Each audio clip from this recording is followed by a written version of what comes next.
Welcome to our channel. Hollywood Movie Review. Casino Royale 2006 Movie Review. Casino Royale is a 2006 spy thriller film, the 21st in the James Bond series by Ian Productions, the third screen adaptation of Ian Fleming's 1953 novel of the same name, and the first to star Daniel Craig as the fictional MI6 agent James Bond. The second entry in the film series to be directed by Martin Campbell. Casino Royale's screenplay was written by Neil Purvis, Robert Wade, and Paul Haggis. The film co-stars Eva Green, Mads Mikkelsen, Judi Dench, and Jeffrey Wright. In the film, Bond is on a mission to bankrupt the terrorism financier L.E. Schiffer, Mikkelsen, in a high-stakes poker game at the Casino Royale in Montenegro. Following Die Another Day, 2002, Ian decided to reboot the franchise, attempting to provide a realistic and darker exploration of a less experienced and more vulnerable Bond. Casting involved a widespread search for a new actor to succeed Pierce Brosnan as Bond. The choice of Craig, announced in October 2005, initially proved controversial. Principal photography took place in the Bahamas, Italy, the United Kingdom and the Czech Republic, with interior sets built at Pinewood Studios and Barrandov Studios, from January to July 2006. The film features primarily practical stunt work as opposed to the computer-generated placements seen in other Bond films. Casino Royale premiered at the Odeon Leicester Square on November 14, 2006, and was theatrically released first in the United Kingdom on November 16, and in the United States a day later, by Sony Pictures releasing under the Columbia Pictures banner. The film received critical acclaim, with praise for Craig's reinvention of the character and the departure from the tropes of previous Bond films. It grossed over $606 million worldwide, becoming the fourth highest-grossing film of 2006 and the highest-grossing James Bond film until the release of Skyfall, 2012. A sequel, Quantum of Solace, was released in 2008. MI6 operative James Bond is promoted to 00 agent after assassinating traitorous MI6 section chief Dryden and his contact in Prague. In Uganda, Mr. White introduces Stephen Abano, a commander of the Lord's Resistance Army, to L.E. Schiffer, an Albanian private banker to terrorists. Abano entrusts L.E. Schiffer with $100 million to invest. Planning a terrorist attack on aerospace manufacturer Skyfleet, L.E. Schiffer uses Abano's money to short the company's stock. In Madagascar, Bond destroys an embassy while capturing and then killing a bomb maker named Malaka. M, the head of MI6, chastises Bond for causing an international incident and ignoring her orders to take Malaka alive. Information on Malaka's phone leads Bond to corrupt Greek official Alex Demetrius, who had hired Malaka at L.E. Schiffer's request to bomb Skyfleet's prototype airliner. In the Bahamas, Bond seduces Demetrius' wife and learns that he is going to Miami International Airport. He follows Demetrius there and kills him, then chases down the new bomber Demetrius had hired and prevents the destruction of the airliner. With Skyfleet's prototype secure, L.E. Schiffer's stock shorting scheme fails, losing over $100 million. To recoup his client's money, L.E. Schiffer organizes a Texas Hold''em tournament at the Casino Royale in Montenegro. MI6 enters Bond, the agency's best poker player, in the tournament, believing a defeat will force L.E. Schiffer to seek asylum with the British government in exchange for information on his clients. Bond is paired with Vesper Lind, a British Treasury agent overseeing the $10 million buy-in. They meet their contact, French Secret Service agent René Mathis, in Montenegro. Abano, furious over his failed investment, threatens L.E. Schiffer, but allows him to continue playing to win back the money. Abano and his bodyguard discover and attack an eavesdropping Bond, who kills them both. Bond grows confident when he detects L.E. Schiffer's tell, but loses his $10 million stake after L.E. Schiffer is tipped off. Vesper refuses to authorize an additional $5 million for Bond to continue, but fellow player and CIA agent Felix Leiter stakes Bond the money in exchange for letting the CIA arrest L.E. Schiffer. L.E. Schiffer's lover, Valencia, poisons Bond's drink, but Vesper rescues him. Bond returns to the game and wins the tournament. A desperate Ellie Schiffer kidnaps Vesper to trap Bond and takes them to an abandoned ship. He tortures Bond to reveal the password to the bank account holding his winnings, but Bond resists. White bursts in and kills Ellie Schiffer, but spares Bond and Vesper. Bond awakens in hospital and recovers with Vesper at his side. He has Mathis arrested, believing that he had tipped off Ellie Schiffer about his tell. Bond falls in love with Vesper and resigns from MI6, the couple sail to Venice. When M reveals that his winnings were never transferred to the British Treasury, Bond realizes that Vesper has betrayed him and he tracks her to an exchange of the money. Gunmen spot him and take her captive inside a gutted Venetian palace undergoing restoration and supported by large flotation devices. Bond destroys the flotation devices, causing the palace to lurch and sink into the Grand Canal. While he kills the shooters, Vesper is trapped in an elevator cage as it submerges. Bond dives in to rescue her, but she locks herself in to prevent him and she drowns. Bond later fails to resuscitate her, and White escapes with the money. M informs Bond, who has returned to service, that the organization behind Ellie Schiffer threatened to kill Vesper's lover unless she became a double agent. When Bond denounces Vesper as a traitor, M reasons that she likely made a deal with White by trading the winnings for Bond's life. Realizing Vesper left her phone to help him, Bond checks her contacts and locates White at an estate in Lake Como. He shoots White in the leg to disable him and introduces himself, the name's Bond, James Bond. Casino Royale had been produced as a 1954 television episode starring Barry Nelson as Bond and Peter Lorre as the villain Ellie Schiffer, as well as a 1967 ensemble satirical film starring David Niven, Peter Sellers, and Woody Allen. Eon Productions gained the rights to Casino Royale in 1999 after Sony Pictures exchanged them for Metro-Goldwyn-Mayer's rights to Spider-Man. Director Quentin Tarantino expressed interest in making an adaptation of Casino Royale, keeping Brosnan as Bond, but Eon was not interested. He claims to have worked behind the scenes with the Fleming family after doing Pulp Fiction, intent on making a Casino Royale set in the 1960s with no connections to the Eon films, and believed this was the reason why filmmakers finally went ahead with Casino Royale. In March 2004, Neil Purvis and Robert Wade began writing a screenplay for Pierce Brosnan as Bond, aiming to bring back the flavor of Ian Fleming's original Bond novels. An early draft featured Bond backpacking in Madagascar and playing chess with Lord Lucan. As the drafts became closer to being finalized, the opening scene in which Bond earns his 00 license was originally going to consist of an adaptation of either the short stories The Hildebrand Rarity or 007 in New York. While trying to use the story of the latter, featuring Bond meeting former Secret Service staffer Solange, the writers decided to reuse her name for the first woman Bond encounters. Producers Barbara Broccoli and Michael G. Wilson thought that Die Another Day had become too fantastical, 16 feeling the next film should be more realistic. Later that same year, Sony led a consortium that purchased MGM, allowing Sony to gain distribution rights starting with the film. Broccoli also felt that the frivolity of the preceding films was not appropriate after the 9/11 attacks. In February 2005, Martin Campbell, who previously directed GoldenEye, 1995, was announced as the film's director. Campbell was the third director considered for the movie, after producer Chris McGurk suggested Matthew Vaughn, who Broccoli and Wilson thought to not have enough experience, and Ian sent the book and script to Roger Mitchell, who declined the invite. Vaughn later said that while Ian never invited him, he was contacted by MGM about the film. Campbell felt the script draft needed a rewrite, and suggested hiring Paul Haggis, whose main contribution was to rewrite the climax of the film.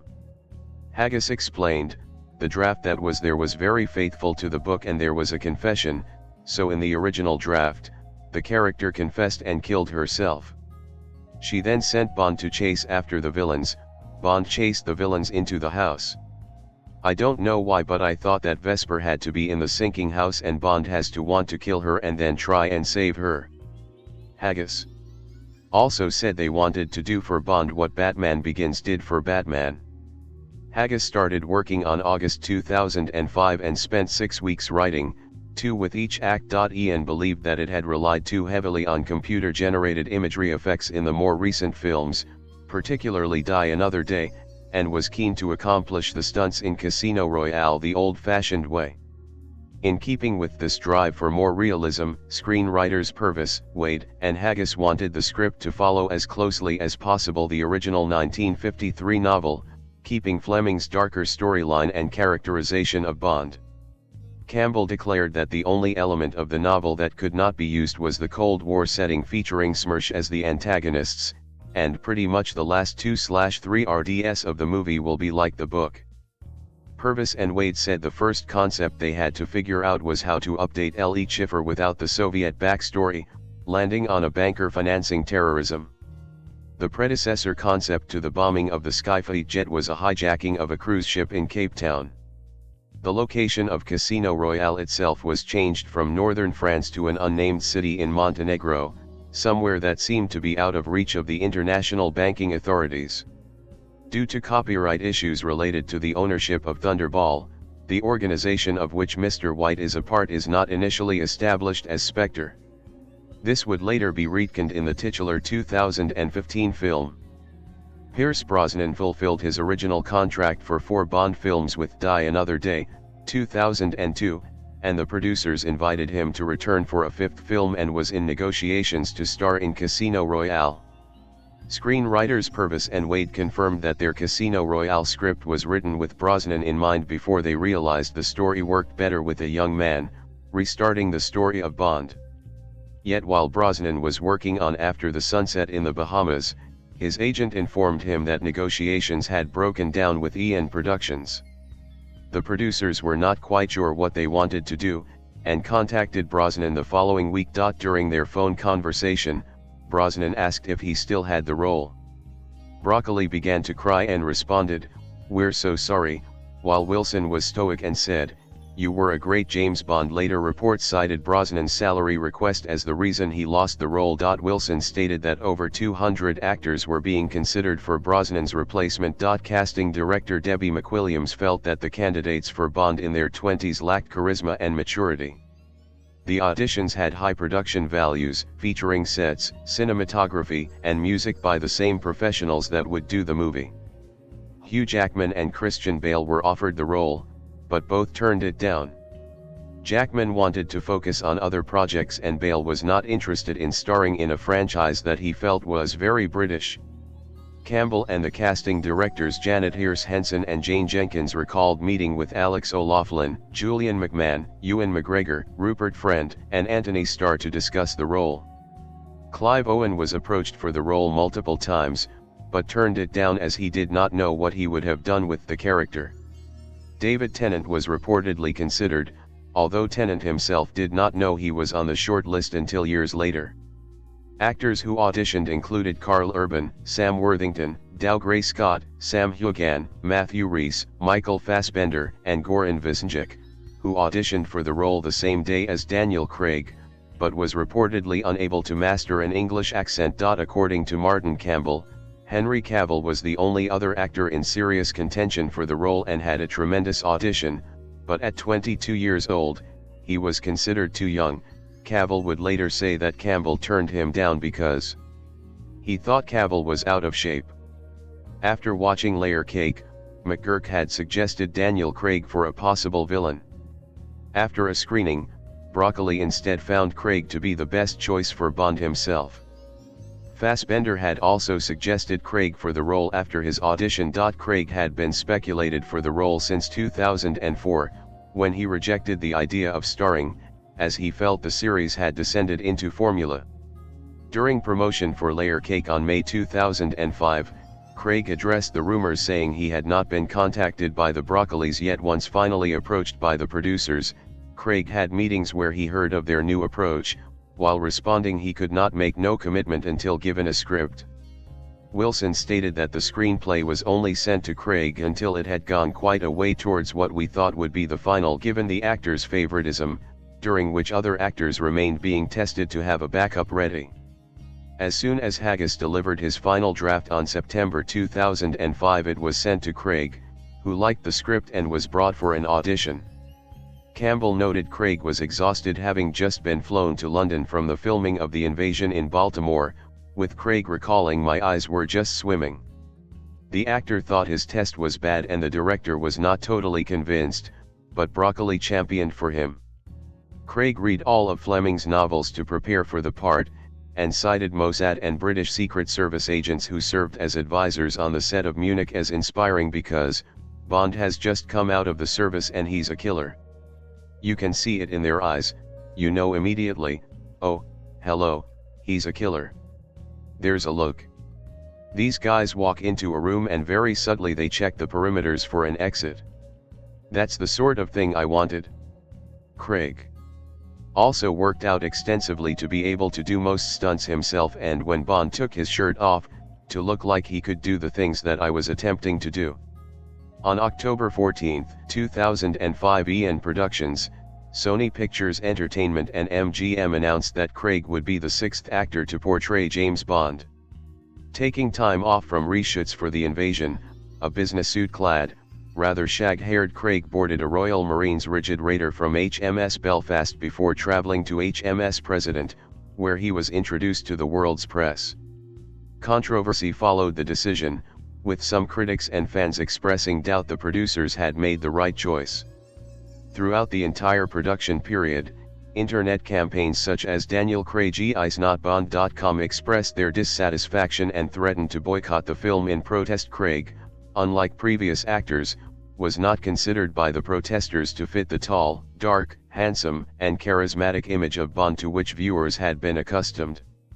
The Daily Mirror ran a front-page news story critical of Craig, with the headline "The name's bland, James Bland." 61 Campbell defended Craig's casting, likening it to the novel having Bond's appearance compared to Hoagie Carmichael. Craig was also asked to dye his hair brown for the role, but he refused, calling it out of the question. He instead suggested to cut his hair short for more a brutal appearance. The next important casting was that of the lead Bond girl, Vesper Lynd. McWilliams acknowledged actors Angelina Jolie and Charlize Theron were strongly considered for the role. The actor Cécile de France had also auditioned, but her English accent wasn't up to scratch. The actress Audrey Tautou was also considered, but not chosen because of her role in The Da Vinci Code, which was another Columbia Pictures film released in May 2006. 63 Rachel McAdams turned down a role in the film to focus on raising her own family. Olivia Wilde and Eva Green were the two finalists for the part. On February 16, 2006, Green was announced to play the part. McWilliams stated that she tried to follow the series' tradition of lesser-known actresses for Bond girls, including Ivana Milicevic as L.E. Schiffer's girlfriend Valencia. She also declared that Mads Mikkelsen was cast as L.E. Schiffer, filling her habit of choosing a lot of people from the theater and people from slightly more obscure stuff. Mikkelsen was invited due to his work in Open Hearts and Pusher Trilogy, and while he missed 2 auditions due to being unable to leave a shoot in Prague, the producers eventually paid for Mikkelsen's trip to London for the test, where he and Craig performed the torture scene. Katerina Murano had fallen off a horse and broken a rib prior to auditioning completely under morphine for Solange, and thus had to practice horse riding every day for a month to overcome her fear, given the character's first scene involved riding a horse along the beach. Judi Dench did not expect to return as M, given other actors playing the MI6 staff such as Samantha Bond and Colin Salmon were dropped, and once invited was pleased to learn she would take part in location shooting. Campbell said that Dench was still the best actor for the role, especially as the film not being a traditional prequel made it not matter that she was older than in previous installments. Craig was thrilled to work with Dench, saying that the dynamic between Bond and M was that at the beginning of the film, she is kind of the only person he cares about, and that as long as M controlled him then he can be as bad as he is, while at the same time M slightly regrets having put Bond on this road due to all the ensuing misbehavior. Principal photography for Casino Royale commenced on January 27, 2006 in Prague, with Green and Mikkelsen having not yet signed, and concluded on July 20 at Pinewood Studios, where the film used several stages, the paddock tank and the 007 stage. Prague would be the primary filming location due to a lack of tax incentives by the British government. Filming began at Madrani Studios with the scene where Bond captures Malaka at the embassy. By the middle of February, the film moved to its main base of operations, Barrandov Studios. Art director Peter Lamont, doing his ninth and final Bond film, created over 40 sets for the film. A particularly elaborate set built at Barrandov was the stairwell where Bond fights Abano and his bodyguard, featuring 4 flights of stairs in a set that went almost to the ceiling of the stage, and which cinematographer Phil Mayhew ordered to have at each level a corridor hidden behind a frosted glass window so as to have a light source that would not be easily visible compared to overhead lights. After Prague, the production moved to the Bahamas.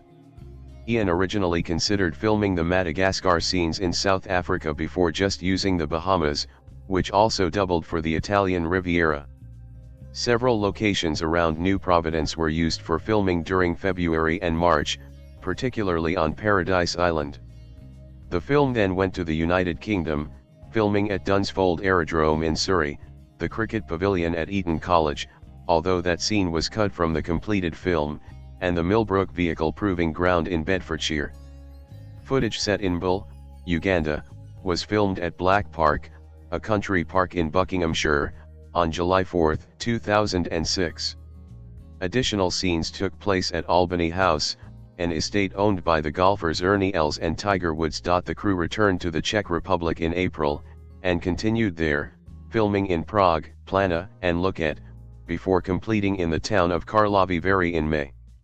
Karlovy Vary was used as the exterior of the Casino Royale, with the Grand Hotel Pup serving as Hotel Splendide. The locations were chosen as Trieste and the Croatian coastline did not have the large hotels surrounded by big boulevards wanted by the producers to make for an imposing location. Strahov Monastery doubled for the House of Commons when M meets Bond. The main Italian location was Venice, where the majority of the film's ending is set.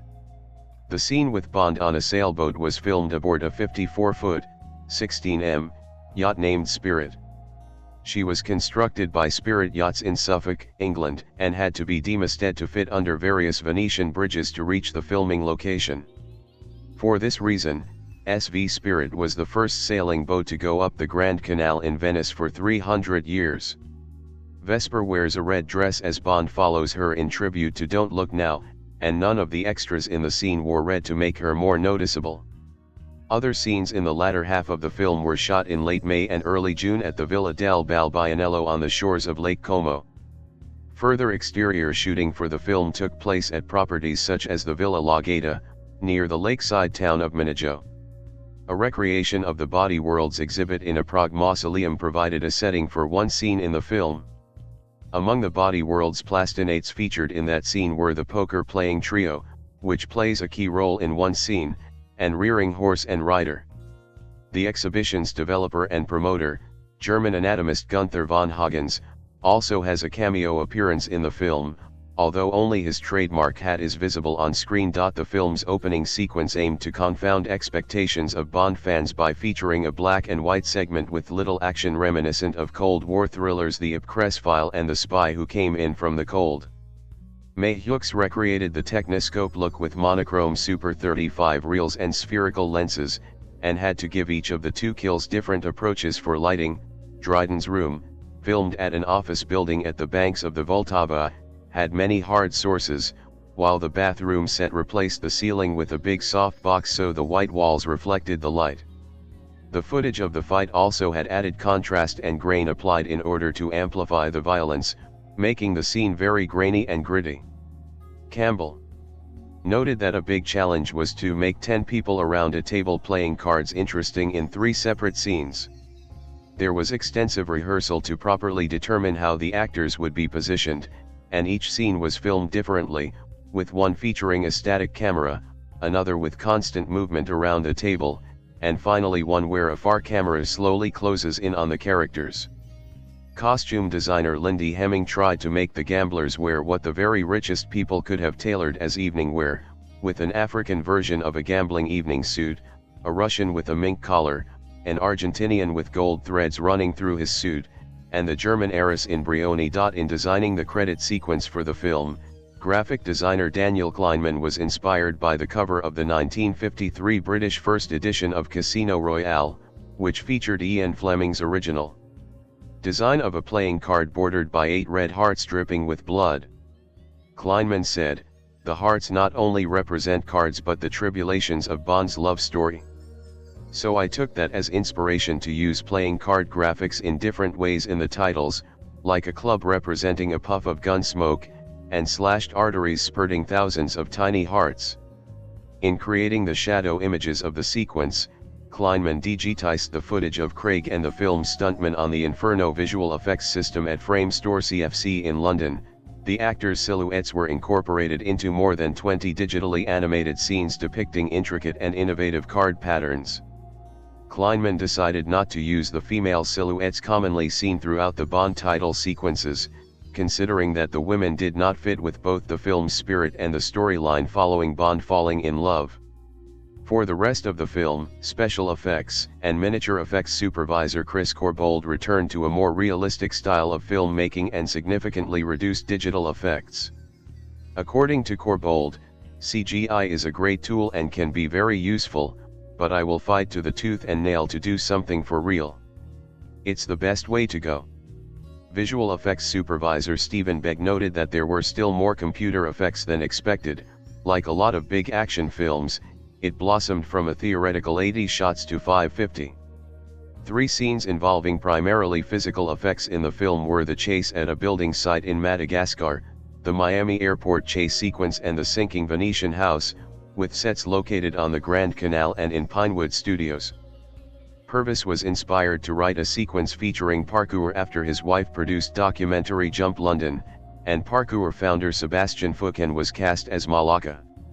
Campbell noted that the chase showcased how the free runner ran and jumped like a ballet dancer in contrast to how Bond had the strength but not the finesse. The building site chase was shot in the Bahamas on the site of a derelict hotel with which Michael G. Wilson had become acquainted in 1977 during the filming of The Spy Who Loved Me.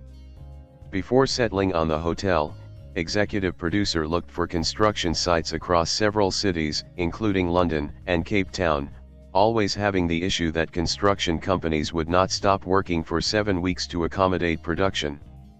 Given there were no available construction cranes in the United States due to the reconstruction of New Orleans, 2 100 feet, 30 m, cranes and a large mobile crane had to be shipped from the United Kingdom. In the scene, Bond drives a digger towards the building, slamming into the concrete plinth on which Malaka is running. The stunt team built a model and put forward several ways in which the digger could conceivably take out the concrete, including taking out the pillar underneath. A section of the concrete wall was removed to fit the digger and reinforced with steel. The sequence at Miami International Airport took inspiration from the final action sequence of Heat. It was first filmed at Václav Havel Airport, Prague in the middle of winter, with Hemming recalling that the extras arrived in fur boots and big parkas but had to strip them off and wear shorts, sandals, and t-shirts to look like Miami tourists. The stunts, including a petrol tanker crashing through various vehicles, were filmed across 10 weeks at Dunsfold Aerodrome in Surrey, known from British car show Top Gear, and Mayhewks had to purchase 30-day light blue with a slight tinge of green floodlights like the ones in Prague to make the lighting consistent in the Surrey footage. Footage taken at the actual Miami airport was digitally composite on the background and extended surroundings to make the location more accurate. In filming the scene in which the engine thrust of the moving aircraft blows the police car high into the air, 2nd Unit Director and cinematographer Alexander Witt, with help from 2nd Unit First Assistant Director Terry Madden and Special Effects Floor Supervisor Ian Lowe, used a crane with a strong lead cable attached to the rear bumper of the vehicle to move it up and backwards at the moment of full extension away from the plane. The top half of the jet was created with computer graphics. Concept artwork reveals the intention was to feature the forthcoming Airbus A380, but production delays held back its appearance in the film. Instead, the fictional Skyfleet S570 aircraft in the film was an ex-British Airways 747-200 BGBDXJ, which had its engines removed and was modified for its appearance in the film. The modified aircraft had the outboard engines replaced by external fuel tanks, while the inboard engines were replaced by a mock-up pair of engines on each inboard pylon. The cockpit profile was altered to make the 747 look like a prototype of an advanced airliner, with Lamont pointing out he was influenced by the B-52. The sinking of the Venetian house at the climax of the film featured the largest rig ever built for a Bond film, with a tank consisting of a Venetian piazza and the interior of an abandoned house being constructed. The rig, weighing some 90 metric tons long, 99 short tons, incorporated electronics with hydraulic valves that were closely controlled by computer because of the dynamic movement within the system on its two axes. The same computer system also controlled the exterior model, which the effects team had built to 1/3 scale to film the building eventually collapsing into the Venetian Canal. The model lift within the rig could be immersed in 19 feet, 5.8 m, of water, and used banks of compressors to strictly regulate movement. Given the interiors were surrounded by a metal casing and some of the windows would be submerged as the house sank, lighting had to be done through skylights in the roof. The outside of the house combined plates filmed in Venice with 120 extras and bubble effects in the canal with a 25 feet, 7.6 m, miniature of the villa at the time of filming. Aston Martin was still in the final phases of designing the DBS.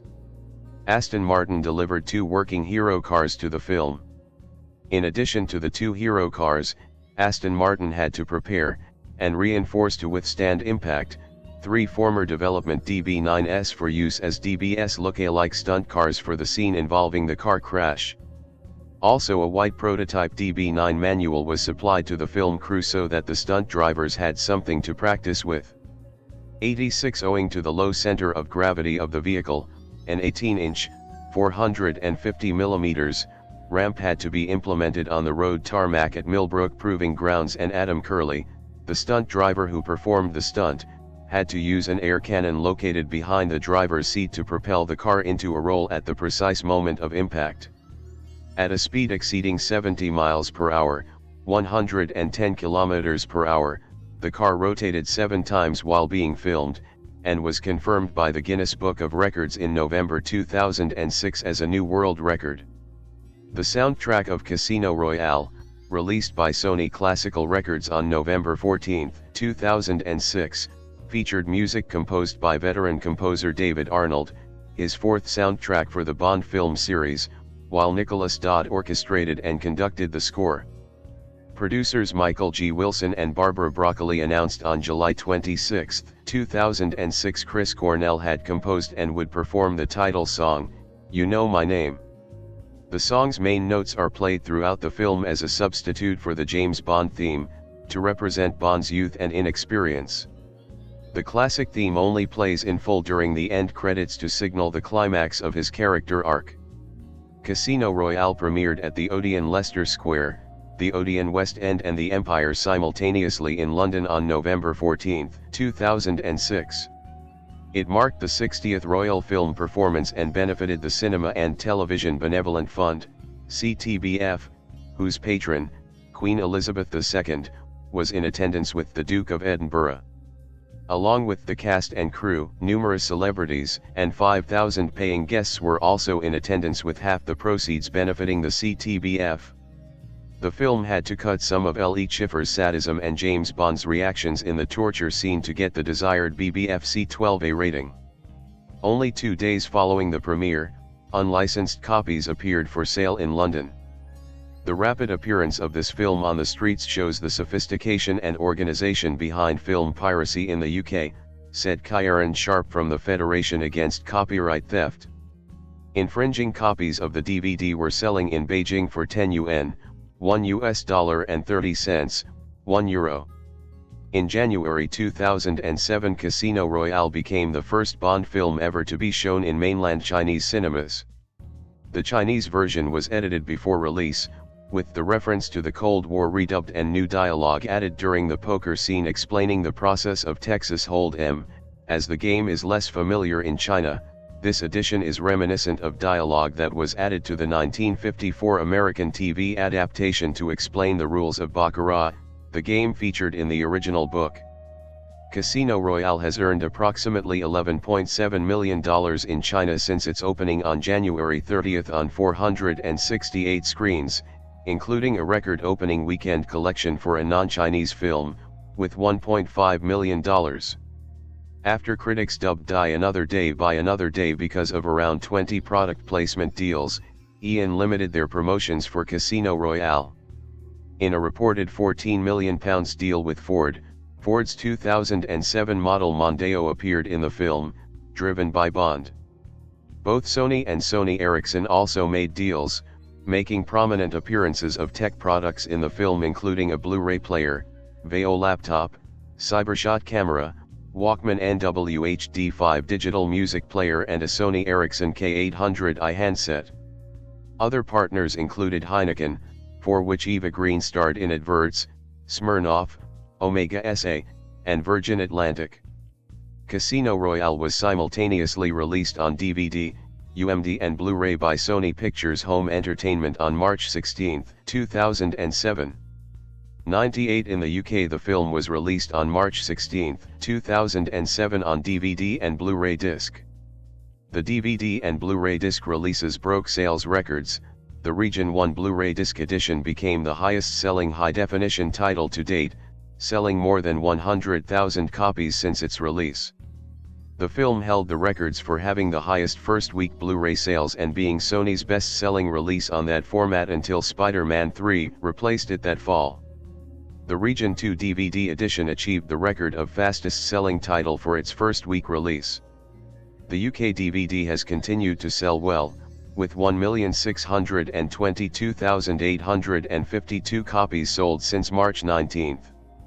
A copy of the Blu-ray disc edition of Casino Royale was given out to the first 500,000 PAL PlayStation 3 owners who signed up to the PlayStation Network. The DVD was released in a separate 2-disc widescreen and full-screen editions, both of which includes the official music video for the film, and 3 documentaries detailing how Daniel Craig was chosen for the role of Bond. The filming and an expanded version of the Bond Girls Are Forever documentary incorporating new interviews with Casino Royale cast members. Casino Royale was released on 4K UHD Blu-ray on February 25, 2020. Upon its release in the United Kingdom, Casino Royale broke series records on both opening day £1.7 million and opening weekend £13,370,969. At the end of its box office run, the film had grossed £55.4 million, making it the most successful film of the year in the UK, and in 2012 ranked as the 10th highest grossing film of all time in the country. Casino Royale earned an extra £8 million in 2019 through a Secret Cinema interactive theatrical experience. On its US opening day, Casino Royale was on top with $14.7 million. Throughout the weekend, it grossed a total of $40.8 million, ranking narrowly second behind Happy Feet. However, Casino Royale was playing in 370 fewer cinemas and had a better average, $11,890 per cinema, against $10,918 for Happy Feet. It earned $167.4 million by the end of its run in North America, becoming the highest-grossing film of the series, before being surpassed by Quantum of Solace's $168.40 million. On November 18, 2006, Casino Royale opened at the first position in 27 countries, with a weekend gross of $43.4 million in the non-UK, Irish, US and Canada markets. The film retained the top spot at the worldwide box office for 4 weeks. The film earned $167.4 million in the United States and Canada and $438.6 million from international territories, for a total of $606 million worldwide. It was the 4th highest grossing film of 2006. It was the highest grossing installment of the James Bond series until Skyfall surpassed it in November 2012. After subsequent re-releases, it has earned over $616 million. On review aggregator website Rotten Tomatoes, the film received an approval rating of 94% based on 266 reviews, with an average rating of 7.9/10. The site's critical consensus reads, Casino Royale disposes of the silliness and gadgetry that plagued recent James Bond outings, and Daniel Craig delivers what fans and critics have been waiting for, a caustic, haunted, intense reinvention of 007. On Metacritic, the film has a weighted average score of 80 out of 100 based on 46 critics, indicating generally favorable reviews. Audiences polled by CinemaScore gave the film an average grade of A on an A+ to F scale. Craig's performance and credibility were particularly praised. During production, Craig had been subject to debate by the media and the public, as he did not appear to fit Ian Fleming's original portrait of the character as tall, dark, and suave. The Daily Telegraph compared the quality of Craig's characterization of Bond to Sean Connery's and praised the script as smartly written, noting how the film departed from the series' conventions. The Times compared Craig's portrayal of the character to that of Timothy Dalton and praised the action as edgy, with another reviewer citing in particular the action sequence involving the cranes in Madagascar. Critics Paul Arendt of BBC Films, Kim Newman of Empire and Todd McCarthy of Variety all described Craig as the first actor to truly embody Ian Fleming's James Bond from the original novel, ironic, brutal, and cold. Arendt commented, Craig is the first actor to really nail 007's defining characteristic, he's an absolute swine. The film was similarly well received in North America. MSNBC gave the film a perfect 5-star rating. The film was described as taking James Bond back to his roots, similar to From Russia with Love, where the focus was on character and plot rather than the high-tech gadgets and visual effects that were strongly criticized in Die Another Day. Entertainment Weekly named the film as the 5th best of the series, and chose Vesper Lynd as the 4th best Bond girl in the series. Some newspaper columnists and critics were impressed enough by Craig's performance to consider him a viable candidate for an Academy Award nomination. Roger Ebert gave the film a 4 out of 4-star rating, and wrote that Craig makes a superb Bond, who gives the sense of a hard man, wounded by life and his job, who nevertheless cares about people and right and wrong, and that the film has the answers to all my complaints about the 45-year-old James Bond series, specifically why nobody in a Bond movie ever seems to have any real emotions. Time Out New York's Joshua Rothkopf called Craig the best Bond in the franchise's history, citing the actor's crisp, hateful, mammoth-worthy snarl. This is a screwed-up Bond, a rogue Bond, a bounder, a scrapper and, in the movie's astoundingly bleak coda, an open-hearted lover. Vicky Allen of the Sunday Herald noted Bond himself, and not his love interests, was sexually objectified in this film. A moment where he rises from the sea is reminiscent of Ursula Andress in Dr. No. He feels skewered by Vesper Lynd's criticism of him, and though it would be almost unthinkable now to have a female character in a mainstream film stripped naked and threatened with genital mutilation, that is exactly what happens to Bond in the film. So although the film backed off from past criticism of Bond girls being sex objects, the once invincible James Bond becomes just another joint at the meat market. This sentiment is shared by the University of Leicester's James Chapman, author of License to Thrill, who also notes Craig's Bond is not yet the polished article. He felt his incarnation of Bond is close to Fleming's because he is humorless, but is also different because Fleming's Bond did not enjoy killing. Craig's Bond seems almost to relish it. Andrew Saris of the New York Observer wrote that this particular Bond film is the very first that I would seriously consider placing on my own yearly 10 best list. Furthermore, I consider Daniel Craig to be the most effective and appealing of the 6 actors who have played 007, and that includes even Sean Connery. Roger Moore wrote, Daniel Craig impressed me so greatly in his debut outing, Casino Royale, by introducing a more gritty, unrefined edge to the character that I thought Sean Connery might just have to move over. Craig's interpretation was like nothing we'd seen on screen before. Jimmy Bond was earning his stripes and making mistakes. It was intriguing to see him being castigated by M, just like a naughty schoolboy would be by his headmaster. The script showed him as a vulnerable, troubled, and flawed character. Quite the opposite to my Bond. Craig was, and is, very much the Bond Ian Fleming had described in the books, a ruthless killing machine. It was a Bond that the public wanted. Moore also quipped that his praise was not heaped lightly, because he had to purchase the DVD himself. Raymond Benson, the author of 9 Bond novels, called Casino Royale a perfect Bond film. The film met with mixed reactions from other critics. John Byfuss of The Commercial Appeal said, "Who wants to see Bond learn a lesson about ego, as if he were Greg Brady in his Johnny Bravo phase?" Anthony Lane of The New Yorker criticized the more imperfect and self-aware depiction of the character, saying, "Even James Bond, in other words, wants to be 007. American radio personality Michael Medved gave the film 3 stars out of 4, describing it as intriguing, audacious and very original, more believable and less cartoonish than previous 007 extravaganzas.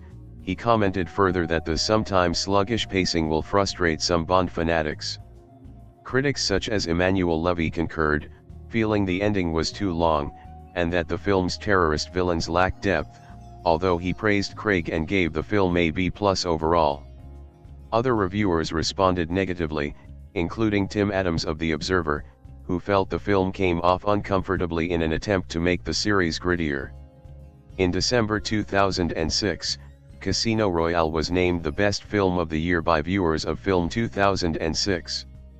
In 2009, UK ice cream company Del Monte Superfruit Smoothies launched an ice pop lolly molded to resemble the upper torso of Bond, a reference to the scene of him emerging from the sea.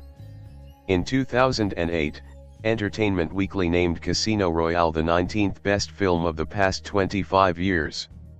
In 2025, it was one of the films voted for the Reader's Choice edition of the New York Times list of the 100 best movies of the 21st century, finishing at number 144.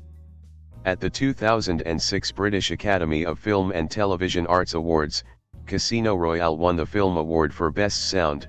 Chris Monroe, Eddie Joseph, Mike Prestwood Smith, Martin Cantwell, Mark Taylor, and the Orange Rising Star Award, which was won by Eva Green. The film was nominated for 8 BAFTA awards, including the Alexander Korda Award for Best British Film of the Year, Best Screenplay, Neil Purvis, Robert Wade, Paul Haggis, the Anthony Asquith Award for Best Film Music, David Arnold, Best Cinematography, Phil Mayhew, Best Editing, Stuart Baird, Best Production Design, Peter Lamont, Simon Wakefield, Best Achievement in Special Visual Effects, Steve Begg, Chris Corbould, John Paul Docherty, Ditchdoy, and Best Actor, Daniel Craig. This made Craig the first actor ever to receive a BAFTA nomination for a performance as James Bond. He also received the Evening Standard British Film Award for Best Actor. Casino Royale won the Excellence in Production Design Award from the Art Directors Guild, and singer Chris Cornell's You Know My Name won the International Press Academy Satellite Award for Best Original Song.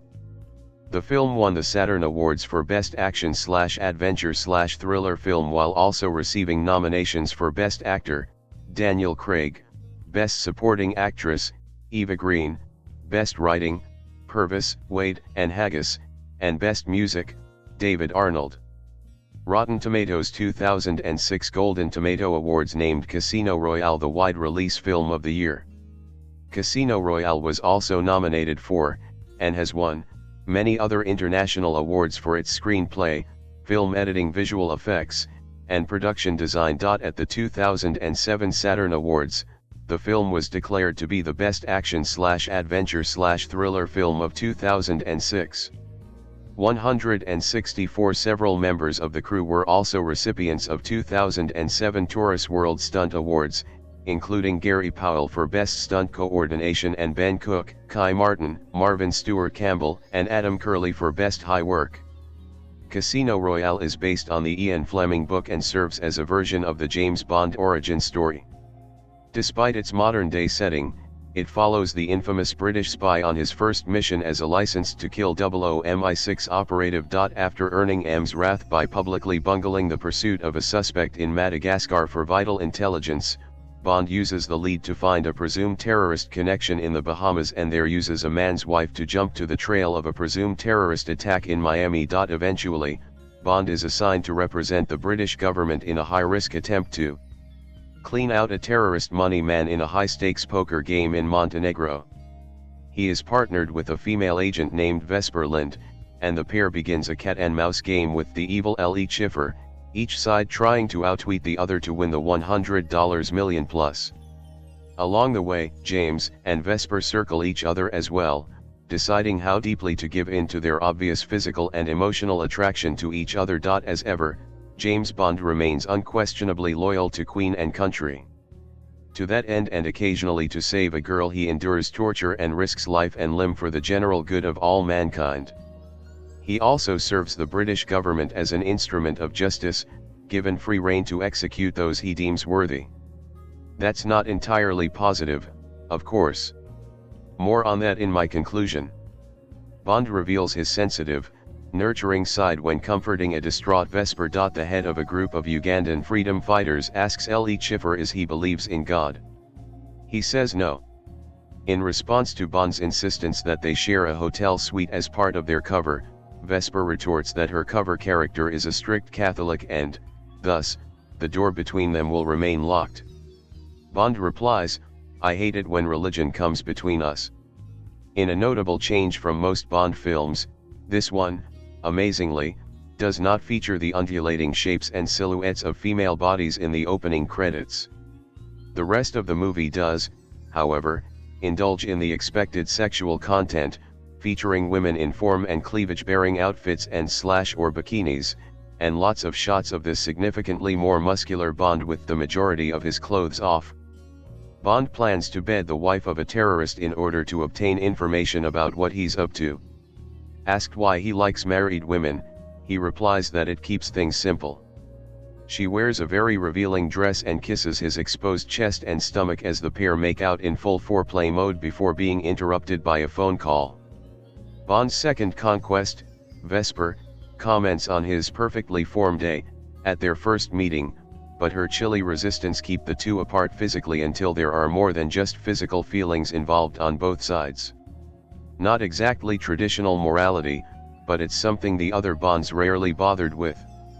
The camera watches as they exchange sexual dialogue, kiss passionately, roll around, and off of a bed together, and wake up naked and kissing in another bed. There's a frame or two long flash of his and her skin to drive home the point. Bond is not shy about proving that he's worthy of a 00 designation, meaning that an agent has scored 2 kills. Nor is he restrained in exercising his newly minted license to continue. His first takedown follows a brutal fight in a public restroom involving exchanged blows, face bashings against sinks and toilets, a near drowning and gunshots. It seems to trouble him for a moment, but he comments that the second one is much easier after shooting a traitor in cold blood. Then the gloves are off. Men, armed or not, are killed by Bond and others. Death results from gunshots, drowning, falling, stabbing, choking, massive explosions, electrocution and a nail gun to the eye. Bond nearly dies after being poisoned. The camera sees plenty of blood and a few fatal bullet wounds. A man with a sword threatens to cut a woman's hand off. We're told another woman was tortured for information before her corpse is found, and seen indistinctly by the camera. Bond endures an extended on-screen torture scene in which he is strapped naked to a chair. He's seen from the side. L.E. Schiffer then swings a heavy rope to repeatedly hit Bond in the testicles. As if to show us that Bond wasn't always callous. One difference between this and previous films is that more than one violent and fatal exchange seems to leave him shaken and stirred. Similarly, Vesper, who is compelled to assist him in one killing, appears to suffer great emotional angst over the encounter. In all, the violence is both more brutal and given more weight than in a typical Bond outing, prompting Time critic Richard Corliss to declare that the film should have earned an R rating instead of the indulgent PG-13 it received. Alcohol is ordered and consumed by most of the characters. While gambling, Bond experiments with a martini combination and is pleased with the results. He also drinks to steady his nerves after a near-fatal confrontation. A significant portion of the film involves high-stakes casino poker. It's pictured as glamorous, dangerous, and costly. In Madagascar, a crowd cheers and bets on a mongoose vs snake fight. After being poisoned, Bond is heard vomiting in an attempt to get the stuff out of his system. Part of the action takes place in and amongst a body world bones and muscles display of human cadavers. Much has been made of Casino Royale rebooting the Bond franchise for a new era. And though this Bond, Chapter 1 pays homage to the elements of 007 lore, there's no doubt the tone has been darkened to reflect our more serious days. Gone, Bond's trademark jocularity and cheesy one-liners, Gadget Geek Q's snooty lesson on the latest spy toys, and one central villain with a ridiculous plan for world domination and a freak show sidekick. Even the classic Bond elements left in place are deconstructed.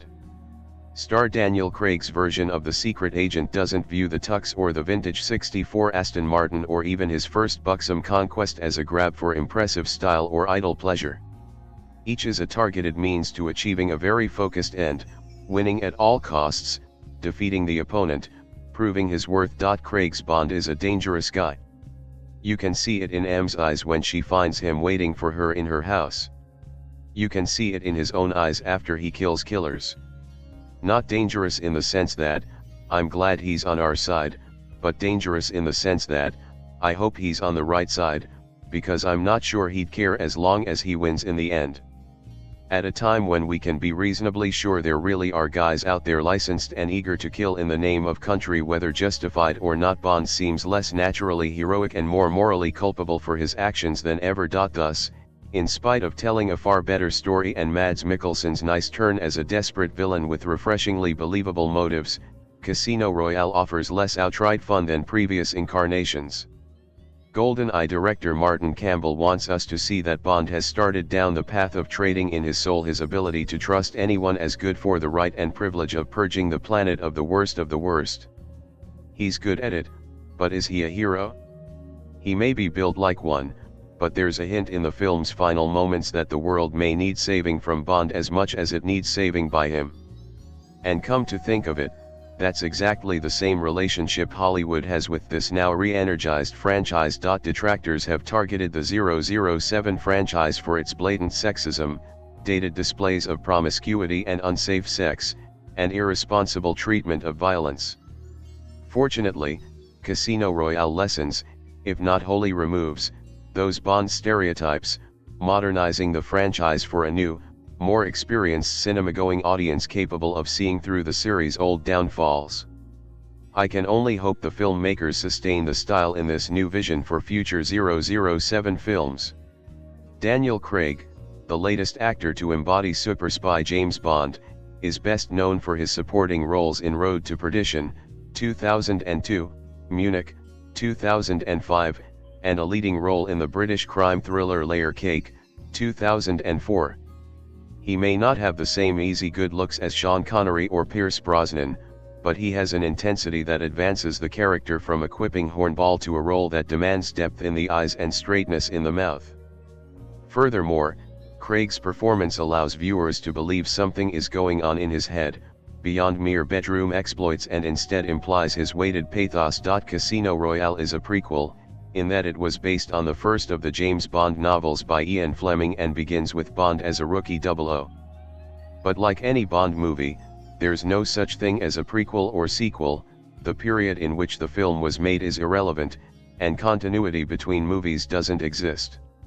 Connery's run blatantly reflected the 1960s and early 70s, supported by George Lazenby in 1969, Roger Moore had the 1970s and 80s, Timothy Dalton was there briefly in the 80s too, and Brosnan won the 90s and early 2000s, and none of them correlate to one another. Casino Royale starts the franchise anew, complete with a fresh understanding of the character, fewer hokey gadgets, and a story rooted in reality, comparatively anyway. The plot involves the usual 007 spy antics, stop the terrorist, get the girl, etc., except the characters weaving the yarn are so firmly tied that the film, though bound by the franchise's fondness for impossibly elaborate action scenes, entertains without reducing itself to a rolling-eyed guilty pleasure. Bond's signature arrogant recklessness is still present, but that characteristic is twisted to represent a damaged, somewhat tragic figure. I could see future films with Craig's Bond exploring alcoholism or some other addictive vice to deepen the character's endless yet unexplained self-punishment. To further the film's virtue, Bond doesn't sleep with every female he sees. Casual sex is not on his mind, just the mission. By the end of the film, I was amazed to discover 007 only woos one woman into bed, Eva Green. What's more, they are in love with each other. There is a moment when we think Bond will seduce the bad guy's girl, but on the clever part of the screenwriters, he doesn't go through with it. Instead, Bond is just using her to get information. This Bond is a hero, just as the others were, except Craig's Bond is a gentleman. The action is also off-key for the series. The silencers and machine guns have been replaced with intense hand-to-hand and athletic combat. Bond becomes a physical hero, parkouring around a construction site or brutally drowning a villain in a bathroom sink. Director Martin Campbell, who also helmed the best of the Brosnan-era Bond films with GoldenEye, makes an impressive leap from mindless action fodder to gravitas-laden thrills. Comparable to the elevation from the Tim Burton/Joel Schumacher Batman films to Christopher Nolan's artful interpretations, Campbell rethinks the franchise with all the atmosphere of an expert spy thriller and none of the cheeky antics that have wearily been associated with 007. Every Bond film has a crucial moment, an action sequence, or a perilous situation for which audiences remember the film. Casino Royale has too. The thoughtful high-stakes card game will be remembered as the film's centerpiece. So much tension revolves around cards because the stakes were so well set earlier in the movie. Every card is a bullet. Every fold is an explosion. And that villain L.E. Schiffer, Mads Mikkelsen, with his eye that drips tears of blood, how intimidating a figure from across the poker table. The other scene, which I will not describe in detail within this review, involves James Bond's capture and subsequent torture. It's a physically painful scene to behold for any man, and a rare, albeit welcomed, emasculation of the character, proving once again that Craig is not your typical Bond but a vulnerable personality complete with flaws and weaknesses. Some fans maintain that no actor will ever out-Bond Sean Connery. Certainly, the Connery films Dr. No, Goldfinger, and Thunderball hold iconic status for 007 enthusiasts and apologists. But Daniel Craig and Casino Royale outdo them all, in part thanks to the deepening of the character and the plot's plausibility. Looking at the individual films in the series, this is one of the few to take itself seriously. It tells its story with integrity, unlike the previous Bond works, many of which were campy at best. This is an excellent espionage picture, one that will blow away any fan of the 007 franchise and pleasantly surprise anyone who didn't enjoy the films in the past. The cold open to Casino Royale shows, in sleek black and white, James Bond, Daniel Craig, in his debut as the character, waiting in the shadows of an office for a corrupt MI6 agent. Bond explains to the man that he killed his contact. The scene is essentially a gritty fist-fight cross-cut with a noir-style confrontation. It is also essentially MI6's test to Bond, a mission that gives Bond his 00 status, because killing two people while working for MI6 makes you a 00 agent, arbitrarily. Albeit brief, it is a wonderful opening. We then see a meeting of evil minds. Mr. White, Jesper Christensen, leader of global crime organization Quantum, is setting up private banker, for terrorists, L.E. Schiffer, Mads Mikkelsen, with a terrorist outfit.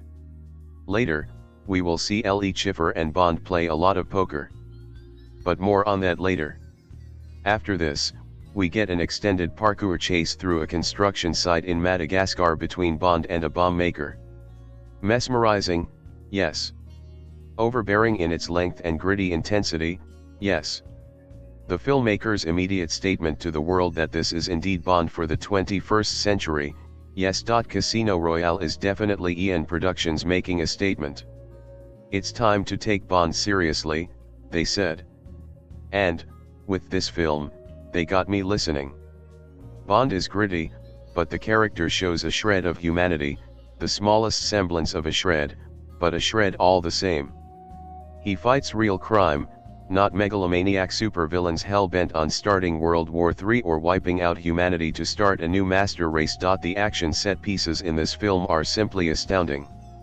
There are a few extended scenes that evolve to extraordinary heights.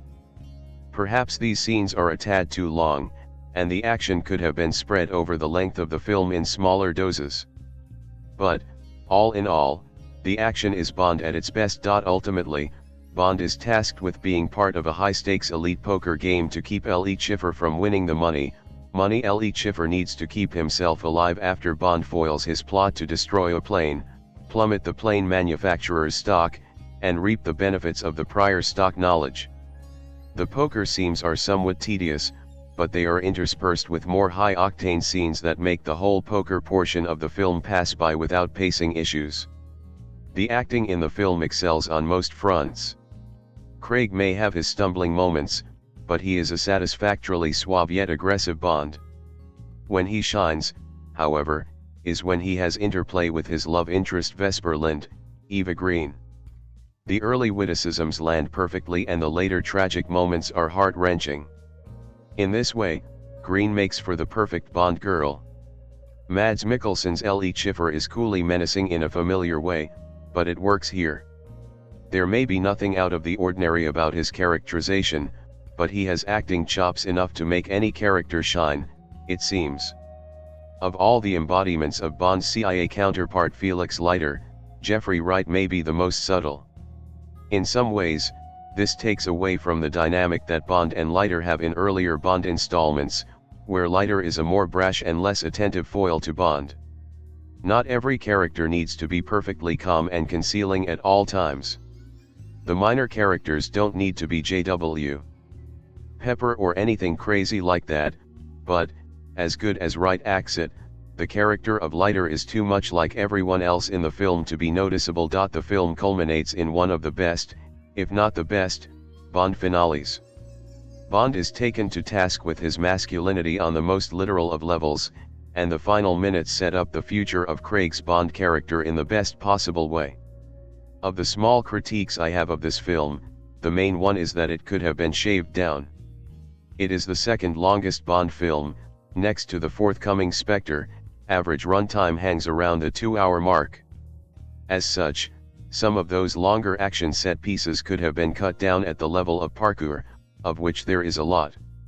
Also, many characters, even those that appear in future films, are glossed over. Don't believe me? Let me ask you this, do you recognize the name Valencia? She's a villain. Yep, a femme fatale. However, I don't think she speaks a line. Of the small critiques I have of this film, the main one is that it could have been shaved down. It is the second longest Bond film, next to the forthcoming Spectre. Average runtime hangs around the 2-hour mark. As such, some of those longer action set pieces could have been cut down at the level of parkour, of which there is a lot. Also, many characters, even those that appear in future films, are glossed over. Don't believe me? Let me ask you this, do you recognize the name Valencia? She's a villain. Yep, a femme fatale. However, I don't think she speaks a line. Length aside, Casino Royale is one of the most well-rounded Bond films in the oeuvre. Casino Royale is a 2006 spy thriller film based on the Ian Fleming novel of the same name, and the 21st in Ian Productions' James Bond film series. Starring Daniel Craig as the iconic secret agent, it sees him early in his career on a mission to take down a terrorist financier in Montenegro alongside Vesper Lynd. It was directed by Martin Campbell and adapted for the screen by Neil Purvis, Robert Wade, and Paul Haggis. The film was a financial success and received critical acclaim, with many praising its action, character writing, faithfulness to the novel, and Craig's performance as Bond.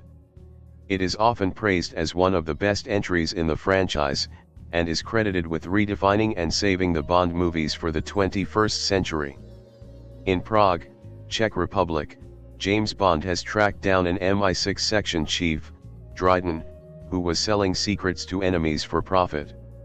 They chat about what it takes to be a 00 agent. One of the requirements is making 2 kills, and Bond casually tells Dryden that his espionage contact, Fisher, died, and not well. Intercut with the conversation are black and white scenes of Bond and Dryden's contact fighting in a men's room. Bond finally pushes the man's face into an overflowing sink and holds him there until he falls to the floor, apparently dead. Dryden points a gun at Bond. "Shame. We barely got to know each other." He pulls the trigger, but James has removed the ammunition from the weapon. "I know where you keep your gun. I suppose that's something." Dryden continues to taunt Bond, asking him if he felt any remorse or guilt over killing Fisher. Bond remains passive, his face expressionless. Dryden says that Bond needn't worry. The second is at which point Bond kills Dryden. Bond puts his pistol away, saying, "Yes, considerably." Though not said explicitly, Bond found the killing of Dryden, his second such kill, considerably easier than the first. In flashback, Fisher recovers from Bond's attempt to drown him and picks up his pistol.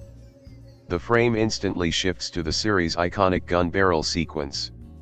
Bond spins around and shoots the man. Blood runs down the frame, prompting the opening titles. The scene shifts to Uganda, where the terrorist group known as the Lord's Resistance Army is meeting with L.E. Schiffer, a private banker to terrorist groups around the world. The broker for the deal is a Mr. White, who invests their money and manipulates stocks so they get a 100% return on the investment. The Lord's Resistance Army, represented by a man named Stephen Abano, agreed to allow the money to be loaned to L.E. Schiffer for his nefarious purposes. In Madagascar, Bond is working with another MI6 agent, Carter, monitoring a terrorist, Malaka, who is gambling on a fight between a cobra and a mongoose. Carter, who is inexperienced, is exposed after Malaka gets a cell phone call and the terrorist bolts from the scene. Bond chases Malaka, who is an experienced free runner, who leads Bond through a construction site, onto several cranes and finally to the Nambutu embassy where he seeks asylum. Bond charges into the embassy, in direct contravention of international law and his orders, and catches Malaka. Bond fights his way through the halls of the embassy and finds himself surrounded by armed guards. The ambassador appears and orders Bond to let Malaka go. Bond does so and immediately shoots Malaka, then a nearby gas tank, and escapes in the explosion. He also steals the backpack Malaka was carrying.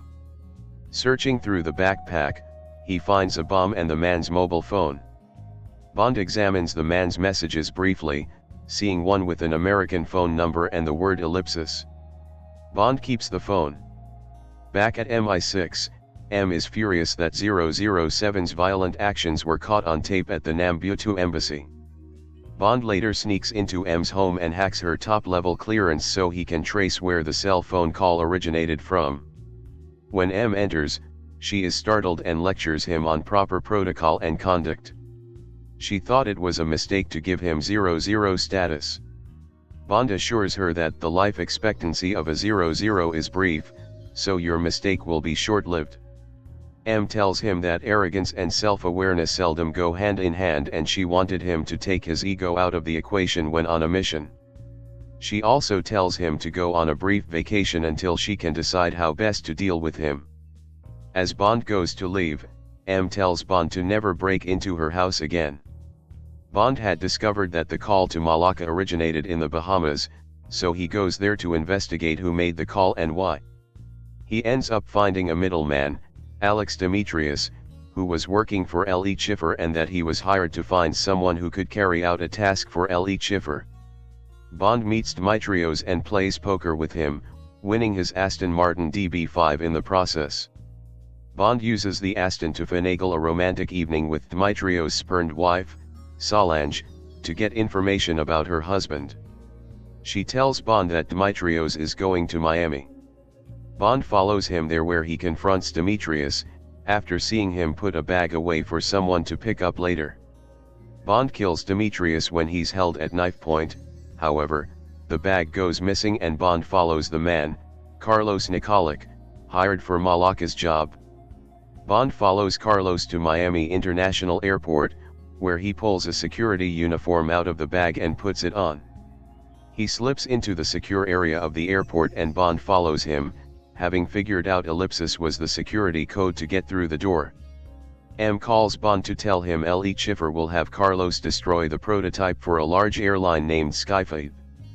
The prototype is the largest passenger aircraft in the world and destroying it will bankrupt Skyfleet Aeronautics. Carlos sets off the emergency sprinkler system in the building to cause a diversion, forcing everybody out of the airport and slips out onto the tarmac. Carlos attaches an explosive charge disguised as a keyring to a refueling tanker and starts driving it toward the plane. Bond catches up, leaping onto the tanker. The two fight viciously for control of the tanker, pursued by the Miami-Dade police. Eventually, Carlos leaps off the truck, and Bond is barely able to stop the tanker from hitting the plane. Carlos smiles as Bond is arrested and sets off the charge. However, Bond had discovered Carlos' small explosive device and attached it to Carlos' belt during the melee, and Carlos unwittingly kills himself. Held down by the police, Bond smiles. Upon returning to Nassau, Bond discovers that Solange had been murdered, when MI6 find her drowned corpse wrapped in a hammock. M explains she was tortured and killed by Le Chiffre because she was the only one left alive and he assumed she talked. Le Chiffre's plan was to short sell hundreds of millions of dollars in Skyfleet stock and, in destroying their prototype, cause their stock to plummet and send them into bankruptcy. Thanks to Bond, Le Chiffre loses over $101 million. Now a marked man, Le Chiffre must find another way to earn the money back so his investors will not kill him. He sets up a high-stakes poker match in Montenegro for 10 players, with entry fees at $10 million each plus a $5 million buyback should they lose all their money. M informs Bond of the poker game at the Casino Royale, which is in Montenegro, and agrees to let Bond continue the mission since he's the best poker player in the service. M also implants a homing device in Bond's left forearm so she can track him anywhere. The British government put up the money and send along Vesper Lind, a representative of Home Treasury, to monitor Bond and give a go, no-go should he lose the money. They talk on the train about each other, Vesper commenting on his cold nature and Bond remarking on how Vesper is retentive. Upon arriving they pose as a married couple and meet Renee Mathis, their contact in Montenegro. Each poker player has their money in a Swiss bank in escrow while they play, and each one has a password to keep the money secured. Vesper has the account number, but only 007 knows the password. On the first hand, 007 loses a chunk of cash to figure out how Le Chiffre bluffs. His physical tell involves him placing his left hand near his wounded eye.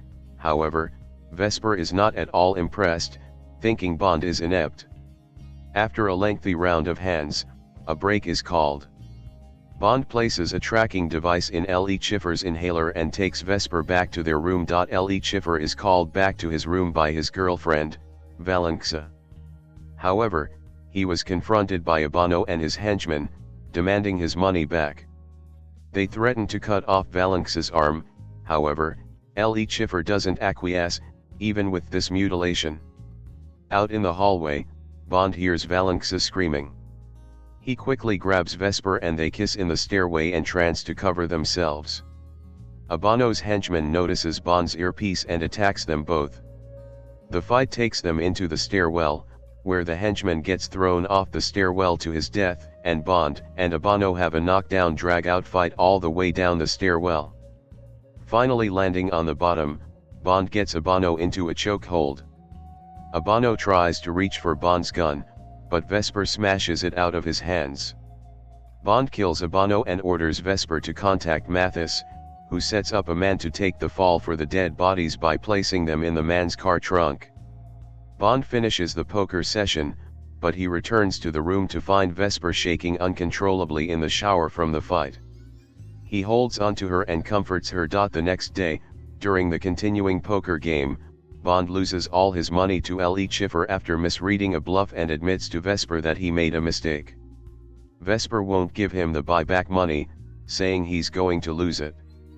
Furious, 007 goes after Le Chiffre but is stopped by one of the other poker players, Felix Leiter, an agent sent by the CIA to the poker match to catch Le Chiffre. Leiter tells 007 that he's doing poorly himself in the game and that he'll back Bond to re-enter the game. Leiter believes that Bond can beat Le Chiffre. In return, Bond will give Le Chiffre to the CIA. Bond slowly builds his bank again and once again becomes a threat to Le Chiffre. Le Chiffre has Valencia poison Bond's martini with digitalis, causing Bond to suffer severe tachycardia. Bond goes to his car, distressed and, communicating with medical specialists at MI6 headquarters, is about to use the defibrillator when he sees the connection isn't plugged in and passes out. Vesper arrives, fixes the defibrillator kit and shocks him back to life. Bond, shaken, returns to the game. The final hand of the game is down to 4 players, including Bond and Le Chiffre, who all go all in, betting their remaining money, driving the pot amount to well over $120 million. One man has a flush, while another has a full house. Le Chiffre has a higher full house and is about to take the entire pot. Bond reveals he has a straight flush and wins the game and all the money. Bond has dinner with Vesper, who receives a call from Mathis stating that Le Chiffre has been apprehended by the CIA. Vesper leaves the dining room. Seconds later, Bond realizes she's in danger. Vesper is kidnapped by Le Chiffre. Bond races after them in his Aston Martin, but has to swerve violently when he sees Vesper lying bound in the road. The car rolls several times, destroying it and injuring Bond, rendering him unconscious. Le Chiffre and his cronies take him, remove his homing implant and take him and Vesper to a nearby tramp steamer. Bond is stripped naked and bound to a chair with the seat removed, leaving his testicles exposed. Le Chiffre uses a large knotted rope, striking Bond's scrotum, demanding the password for the account the winnings have been secured in. Bond refuses, despite Le Chiffre's threats to kill him and Vesper. Le Chiffre finally draws a knife and is about to castrate Bond when gunshots are heard outside. The door opens and Mr. White, the broker from the first scene with Abano, walks in. Le Chiffre pleads with him, saying he'll secure the money, to which White replies, "Money isn't as important to our organization as knowing who to trust." White shoots Le Chiffre in the forehead, killing him. At this point an exhausted Bond, in severe pain after the treatment to his genitals, faints out. A totally weakened Bond remains unconscious for over 48 hours. Bond wakes up in a hospital bed during a haze while he recovers. He talks to Mathis, whom he believes was responsible for his and Vesper's capture by Le Chiffre. MI6 agents appear, Taz Mathis and drag him away. Vesper visits Bond and they confess their love for each other. The Swiss banker in charge of the winnings account visits and Bond gives Vesper the password to key in. The password is her own first name. Bond resigns from the service to go away with Vesper, and they sail to Venice, Italy, where Vesper says she'll get the money and Bond will get the supplies for the trip. When M phones 007 about his resignation, she says that they need to talk about the money being returned to the British government first, which tips off 007 that Vesper was using him all along. 007 follows Vesper to a secret meeting where she turns the money over, in cash, to a man named Adolf Gettler. Gettler and a few of his men retreat to a building being renovated and a gunfight ensues. Bond shoots and ruptures the flotation bags that hold the building above water level and fights with them all, killing them. He tries to save Vesper, locked in an old elevator, but is unable to after she commits suicide by drowning herself. Bond recovers her body and takes her above water but is unable to revive her. Mr. White, who'd been watching the scene, is seen leaving with the suitcase full of money. Sitting on the sailboat he and Vesper had been vacationing on, Bond talks to M, who informs him that Vesper had a boyfriend who was being held by Le Chiffre's organization, Quantum. She had intended to pay off L.E. Schiffer's associates with the money to secure her boyfriend's release. M believes that there are no further leads, that the trail has gone cold. Bond examines Vesper's cell phone and finds the phone number of Mr. White, which he theorized she left for him on purpose. At Lake Como in northern Italy, White arrives at a palatial estate. After he exits his car, he receives a phone call from someone telling him they need to talk. Asking who the caller is, White is suddenly shot in the leg by a sniper. He falls to the ground and crawls toward the house. As he tries to climb the stairs and the familiar Bond theme begins to play, Bond appears, carrying a cell phone and an HK rifle. As White looks up defiantly, Bond says the name's Bond. James Bond. Before watching my DVD copy of 2006's Casino Royale for the umpteenth time, I had assumed that my initial enthusiasm toward the 21st James Bond thriller would dim with time. I felt certain that I would have enough of the fictional British Secret Service agent. Needless to say, my assumptions proved to be wrong. I managed to enjoy Casino Royale more than ever.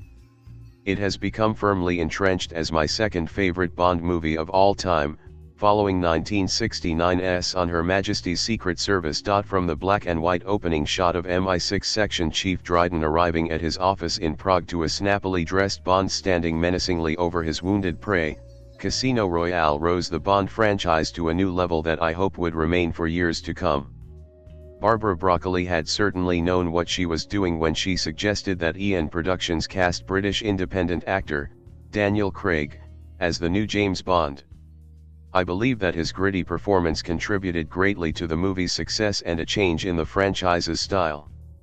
From the beginning, Craig proved that he could portray James Bond just as ruthless as any other 00 agent, despite his new promotion. This sixth Bond also seemed to possess a more complex personality than his predecessors, an emotional and angry man who hides his feelings and ego behind a cold facade. An egotistical James Bond is nothing new to the franchise.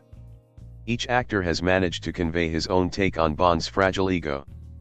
In Craig's case, his Bond is a man who lost his parents at a young age, 11 to be exact. Because of this tragedy, he was raised by his paternal aunt and became the protege of a wealthy aristocrat who introduced him to a more exclusive lifestyle. This included 4 years at Oxford where he had to endure the slight snubs of fellow students from a higher class. Even Vesper Lind, the treasury agent with whom he would eventually fall in love, not only managed to guess this aspect of Bond's background, she also detected that the manner in which he wore his suit hinted that deep down, he harbored contempt and possibly resentment of his aristocratic classmates. This anger and resentment toward the more privileged seemed very apparent in a scene in which a German guest at the Bahamian resort he was staying had mistaken him for a valet.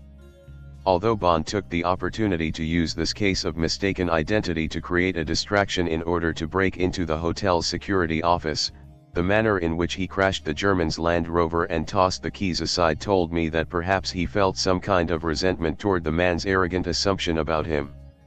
And yet, Craig managed to convey this mixture of professional opportunism and resentment in a very subtle manner.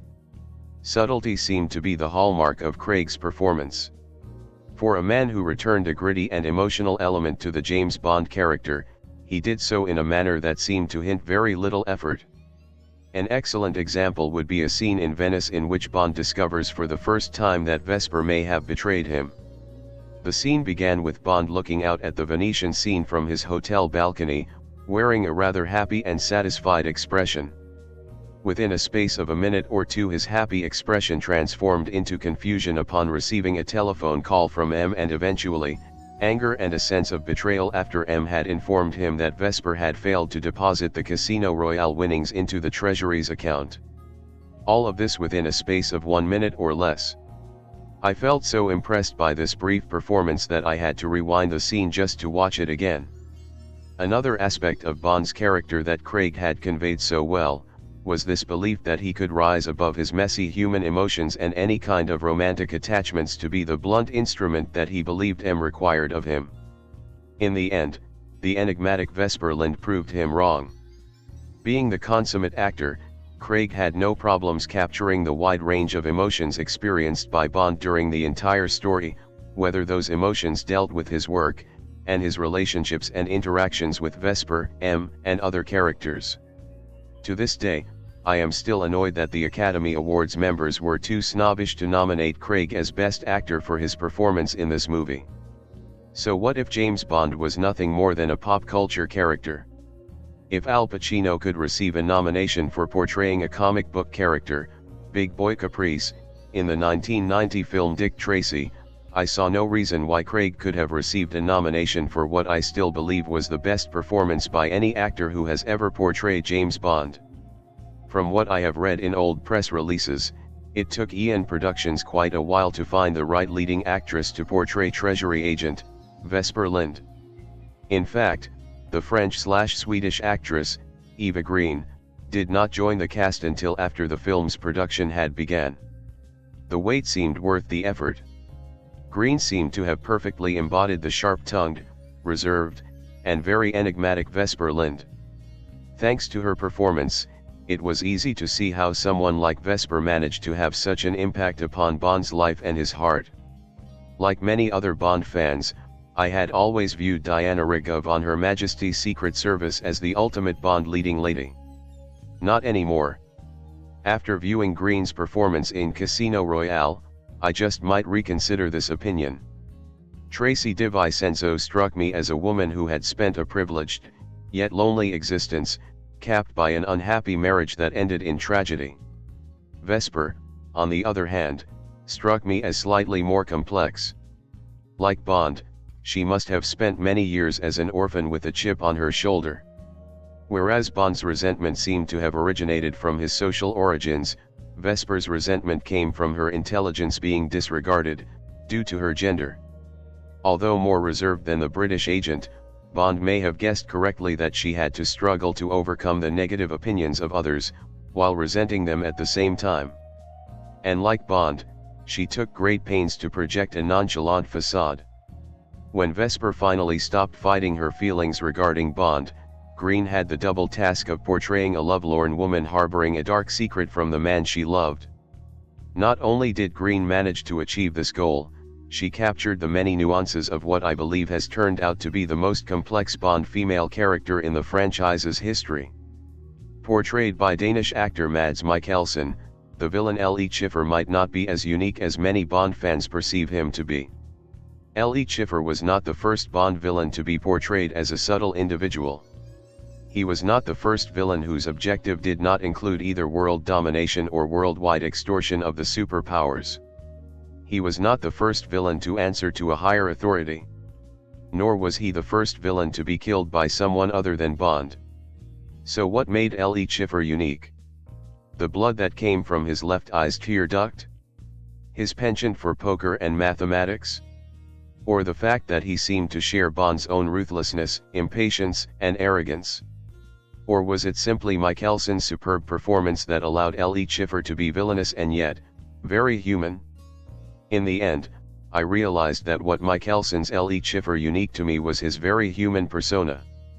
The Danish actor had portrayed L.E. Schiffer with an icy exterior that made him believable as a talented poker player. But he also expressed human traits such as boldness and arrogance, traits that eventually got the best of him. In fact, those very traits had led to a major terrorist scheme funded by his client's money. The scheme's failure, thanks to Bond, eventually landed L.E. Schiffer in hot with his clients and his employers. Not only did Casino Royale seem blessed by its three very talented leads, it had the good fortune to possess a first-class supporting cast. Leading the pack was Academy Award winner, Dame Judi Dench as M, Bond's MI6 superior. It seemed rather odd for the producers to allow Dame Judi to continue the role of M, considering that Craig's tenure is supposed to be a trip back to Bond's early years as a 00 agent. The producers felt the same, but they simply did not have the heart to find someone to replace the dynamic Dame. Quite frankly, I am glad they kept her. During the Brosnan era, Dench's M had been the evil queen of numbers, a former government accountant/intelligence analyst bent upon proving to Whitehall and other colleagues that she possessed the balls to lead MI6. In Casino Royale, Dench's M proved to be a different kettle of fish. With Daniel Craig as Bond, Dench became an experienced spymaster forced to guide the newly promoted Bond into becoming the great 00 agent she obviously feels he has the potential to be. Instead of the cool and analytical boss she had been with Brosnan, Dench's M seemed slightly warmer and more maternal toward the agent. And for the first time, I found myself actually liking Dench as the head of MI6. Jeffrey Wright became the seventh actor to portray CIA agent Felix Leiter in the series of Bond movies produced by Eon Productions. Like Jack Lord in Dr. No. 1962, and David Hedison in Live and Let Die, 1973, and License to Kill, 1989, Wright's Leiter is portrayed as a fellow intelligence colleague, instead of a slightly less intelligent lackey providing backup and information for Bond. Actually, Wright seemed just as cool as Lord. And as witty as Hedison. In Casino Royale, Leiter is another player who takes part in L.E. Schiffer's poker tournament in Montenegro. Although not as accomplished as Bond or L.E. Schiffer at poker, Leiter managed to remain in the tournament until the second night. And he also prevented Bond from committing a major error and provided much needed cash to defeat L.E. Schiffer. I especially enjoyed his little comment regarding L.E. Schiffer's impatience toward those players ordering Bond's favorite vodka martini. It seemed a shame that Wright was only featured in the film's Montenegro sequences. But when I think about it, I could not see how Leiter's presence would be needed in the rest of the story. What can anyone say about Italian actor Giancarlo Giannini? I must be honest. I had not been much of a fan of his before Casino Royale. In fact, I had only seen him in 3 productions, the 1985 miniseries Sins, starring Joan Collins and Bond alumni Timothy Dalton, and the 1995 Keanu Reeves movie, A Walk in the Clouds, and the 2004 Denzel Washington movie, Man on Fire. I found his acting slightly over the top in the first 2 movies and barely noticed him in the third. But in Casino Royale, it was not hard to miss him. Not at all. And I am being very complimentary. Giannini portrayed MI6 agent, Rene Mathis as a charming, witty, intelligent, and very clever man. Most importantly, he seemed to have a sly sense of humor that I found absolutely delicious. I loved the sly way in which he had flirted with Vesper. And I loved his probing of Bond's feelings for the accountant and the way he seemed to enjoy making trouble for L.E. Schiffer's men. I may not have been a fan of Giannini in the past, but I am now. The more I think about Casino Royale, the more I am amazed over the talented cast that Barbara Broccoli and Michael G. Wilson managed to gather. For example, the movie has Simon Abkarian and Katerina Murano portrayed the unhappily married couple, terrorist middleman Alex Demetrius and his wife Solange. Despite their brief screen time, both Abkarian and Murano managed to convincingly portray a wealthy couple whose marriage had seen better days, long ago. Abkarian portrayed Demetrius as a slightly charming, yet intelligent man incapable of expressing love for his wife or reigning in his arrogance. The combination of this lack of affection and arrogance seemed prominent during his poker match with Bond at the one and only Ocean Club gaming room. This arrogance seemed even more prominent in his confrontation with L.E. Schiffer, in which he refused to take the blame for Malaka's death in Madagascar. But it was Katerina Murano's performance as Demetrius' wife, Solange, that really impressed me. Her pained reaction to Demetrius' cold indifference made it easy to understand why she had eventually turned to Bond for a little romance. Many critics and fans either tend to dismiss Solange as another Bond sexbot or ignore her altogether. I, on the other hand, found Murano's performance to be earthy, intelligent, and yet poignant. And although Solange had turned to Bond for a little solace, she is intelligent to realize that her husband is a man who cannot be trusted. Even more interesting, she quickly pinpointed Bond as a man who becomes involved in married women in order to avoid emotional entanglements. Despite being a minor villain that only appeared near the movie's beginning and halfway into the film, the Ugandan warlord and high-ranking member of the Lord's Resistance Army, Stephen Obono, ended up providing a major impact upon Bond and Vesper's relationship, and Le Chiffre's desire to win the poker tournament. Ivory Coast actor Isaac Dabankali portrayed Obono as a ruthless and intelligent man whom anyone with good sense would not cross. Something that Le Chiffre managed to do. During his brief screen time, Dabankali managed to convey an intimidating presence. I also have to give kudos to him, Craig, and director Martin Campbell for providing one of the most brutal and memorable fights in the franchise's history. Another villainous character appeared in the form of Danish actor Jesper Christensen. He portrayed Mr. White, the mysterious middleman of a terrorist organization that operates as a sort of asset management of terrorism. Like Dabankali, Christensen only appeared in a few scenes. Yet, he also managed to convey both danger and intelligence. And when he walked away with the money won at Casino Royale, while Bond grieved over Vesper's dead body in Venice, the audience is left with the sense that for the second time in the franchise's history, the first time occurred in On Her Majesty's Secret Service's final scene, the bad guy had won. Until the final scene.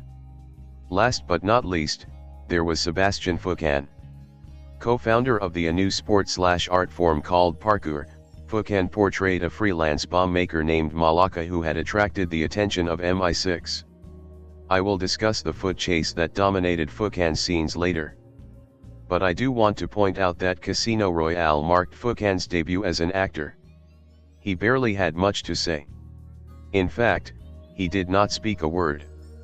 But not only did Foucan display his remarkable skills in parkour, he also managed to effectively convey his character's fear, anger, and desperation while trying to elude the relentless Bond.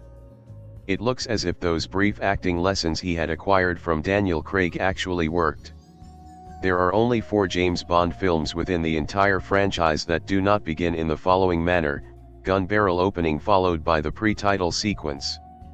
Those 4 films happen to be 1962's Dr. No, 2008's Quantum of Solace, 2012's Skyfall, and Casino Royale. Although Casino Royale consisted of both the gun barrel and the pre-title sequences, the movie began with the pre-title sequence, shot in bleak black and white. In the pre-title sequence, reminiscent of a film noir movie, the audience learn how James Bond earned his 00 license. Even more unusual, Bond's killing of his first target, shown in flashback, segued into the very unusual gun barrel segment in which the agent picked up a fallen gun, whirled around and fired a shot. Already, the filmmakers have informed the audience that Casino Royale will prove to be a unique experience. The real story began during a rainy sequence in Uganda, where the main villain and the 2 supporting villains are introduced, the banker Le Chiffre, the mysterious Mr. White, and the warlord Stephen Obono. The meeting between Le Chiffre and Obono had been arranged by Mr. White, for the warlord needs a banker to launder his money. As much as I had liked License to Kill, one of my complaints was that the main villain had too many henchmen. Although Casino Royale possessed one main villain, it also consisted of numerous supporting ones. But unlike the 1989 film, not all of Casino Royale's villains were henchmen, which happened to be the case for both Obono and White. In reality, Mr. White seemed to be at the head of the totem pole for villains opposing Bond in this film. Yet, Le Chiffre's actions, using the money of clients like Obono to participate in a stock scheme, turned out to be the story's catalyst. The moment Le Chiffre contacted his broker, he became the story's main villain. The movie shifted to another part of Africa, namely Madagascar. There, the newly promoted Bond and another MI6 operative named Carter are observing a suspected bomb maker named Malaka. Following Carter's blundering revelation of their cover, what followed turned out to be one of the most exciting chase sequences in the franchise's history. I can only think of 4 other chase scenes that I also hold in high regard: the 2 ski chases in On Her Majesty's Secret Service and For Your Eyes Only, 1981, respectively, the boat chase through the Louisiana swamps in Live and Let Die, and the Ho Chi Minh City motorcycle/helicopter chase in Tomorrow Never Dies, 1997. Needless to say, the Madagascar foot chase ended with Bond's invasion of a local embassy and Malaka's death. Unfortunately, the following scene turned out to be what I believe to be the movie's weakest moment. The scene featured Ellie Schiffer watching a CNN news report about Malaka's death that identified the bombmaker's killer as an unidentified MI6 agent. Now I found this baffling. How on earth did CNN know that Bond was an MI6 agent? Aside from Carter, he did not speak to a single soul during the entire Madagascar sequence. The news report ended up getting M, head of MI6, in trouble with the Ministry of Defense. And Bond in trouble with M. I have always found it odd that certain fans considered Bond's break-in of M's flat improbable, yet rarely complained about the CNN report. It was the latter that had struck me as improbable. M's laptop obviously possessed a feature that enabled Bond to track Malaka's last cell text message. And considering M's unwillingness to listen to him, it seemed unsurprising that Bond was willing to break into her flat. Bond and M's eventual confrontation inside her flat revealed for the first time the dynamic chemistry between Daniel Craig and Dame Judi Dench. Quite frankly, I have not seen such a fascinating Bond-M relationship since the Timothy Dalton-Robert Brown collaboration in the late 1980s or the George Lazenby-Bernard Lee duo. After Bond ended up being ordered to take a vacation by an angry M to take a vacation, the scene shifted to the Bahamas. Bond's arrival by seaplane gave the fans a chance to see how charismatic a screen actor Craig can be. From the moment Bond had disembarked from that seaplane to the moment when he deliberately wrecked that German tourist's Land Rover, Craig permanently put his own stamp on the Bond character. At least in my eyes. I can only assume that I do not have to mention Craig's now famous emergence from the sea, wearing only powder blue swim trunks. Allegedly, this is the scene that allowed Craig to win the hearts of many female. Yes, the man looked good enough to eat. But I had already been won over by him before I saw his wet look. The Bahamas sequence also featured Bond's interactions with Alex and Solange Demetrius, and his sexy almost one-night stand with Solange. It also led to the Miami airport, where the agent managed to foil Ellie Schiffer's plot to bomb a new airline in order to boost his profits. As much as I found Bond's encounter with another bomb maker named Carlos exciting, it is probably my least favorite action sequence in the film. What can I say? The dark setting, combined with screeching cars, incoming planes, gas spills and explosions. It all seemed too much. In fact, this scene came dangerously close to resembling one of those famous, over-the-top Michael Bay action sequences. But the sequence did provide one gem of a scene. The smug smile on Bond's face as he watched Carlos explode from a bomb the latter had created. Bond returned to the Bahamas, where he discovered that Solange Demetrius had been tortured and killed by Ellie Schiffer's people. M also met him there to give him his new assignment, participation in a poker tournament sponsored by Ellie Schiffer. Thanks to Bond's actions in Miami, Ellie Schiffer needed to raise money in order to pay back his clients and prevent his bosses from eliminating him permanently. M ordered Bond to beat Ellie Schiffer and draw the latter into MI6's clutches for information. This minor scene gave moviegoers another opportunity to enjoy the Craig/Dench dynamics. But the chemistry between Craig and Dench seemed minor in compared to the actor's chemistry with the young actress who became his leading lady. I see no need to wax lyrical over Daniel Craig and Eva Green's performances for the second time. However, I do believe that the scene featuring Bond's first meeting with Vesper Lind aboard a train bound for Montenegro just might be the best Bond meets the leading lady scene in the franchise's history. From the moment those two met, I sensed the chemistry that sizzled between them. The sparkling dialogue included in the scene certainly solidified their dynamics. The snarky banter that began on the train continued right up to the moment when Vesper made it clear to Bond that she did not want to share a hotel elevator with him. I must admit that Paul Haggis, let's be honest, I rather doubt that Purvis and Wade had made any real impact on the dialogue, or it would be god-awful, really did himself proud with the Bond-Vesper dialogue. Aside from sharp wit, Bond and Vesper share another personality trait. Both seem to possess this desire to be in control. Bond's need for control had already been expressed by his actions against Malacca in Madagascar. I must be honest. I found Bond's killing of the bomb maker to be a bit unnecessary. He could have easily waited for the other man to leave the embassy in order to complete L.E. Schiffer's assignment. No wonder M had been pissed. But discovering that Vesper may have also been controlling came as quite a surprise. I am, of course, referring to the humorous scene in which Bond and Vesper presented clothes for the other to wear. Bond wanted Vesper to wear an evening gown that would enhance Vesper's sex appeal and distract his competition. Vesper wanted Bond to wear an evening jacket that she believed would make him look like a man who could afford to lose $15 million. Both attempted to assert their will upon the other. And both succeeded. The story eventually focused upon the movie's centerpiece, namely the poker tournament at the Casino Royale in Montenegro. There have been a few dark comments about this particular sequence. Some fans and critics criticized the poker scenes for being boring and too slow. Others have criticized the scenes for its inaccurate portrayal of Texas Hold'em poker. Honestly, I could not care less about the movie's accurate portrayal of the game, especially since my knowledge of the game barely existed. And some complained that poker seemed pedestrian in compared to the baccarat used in the 1953 novel. Very few Bond fans know this, but Ian Fleming rarely played poker because he found it too intimidating for his taste.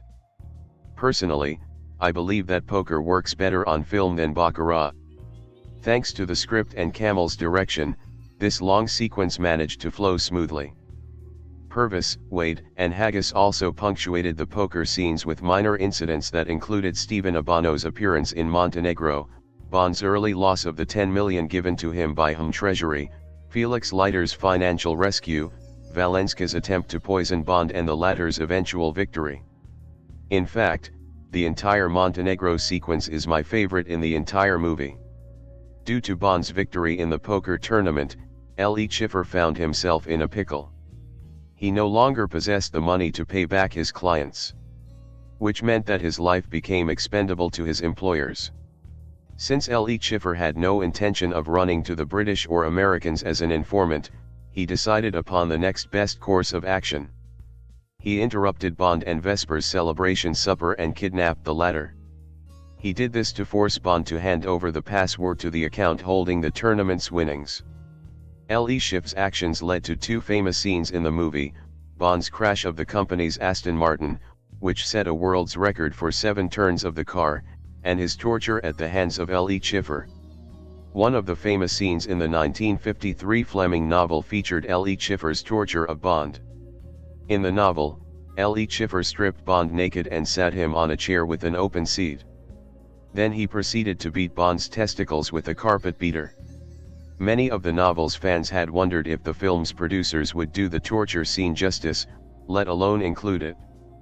Needless to say, it was included in the film. L.E. Schiffer's torture of Bond nearly followed the literary version. With one difference. L.E. Schiffer used a knotted rope, not a carpet beater.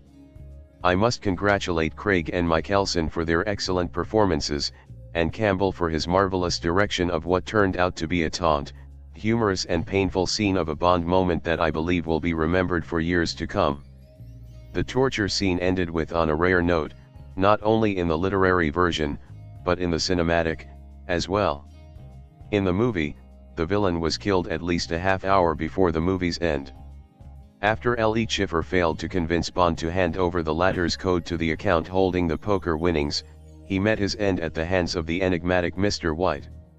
When I first saw Casino Royale, I found it odd that the terrorist would allow Bond and Vesper to survive. Before the movie ended, I would soon learn why. Certain fans and critics have complained that Bond and Vesper's romance seemed frustratingly short, especially for two characters that were obviously in love. I had countered numerous times that their romance had actually began on the train to Montenegro.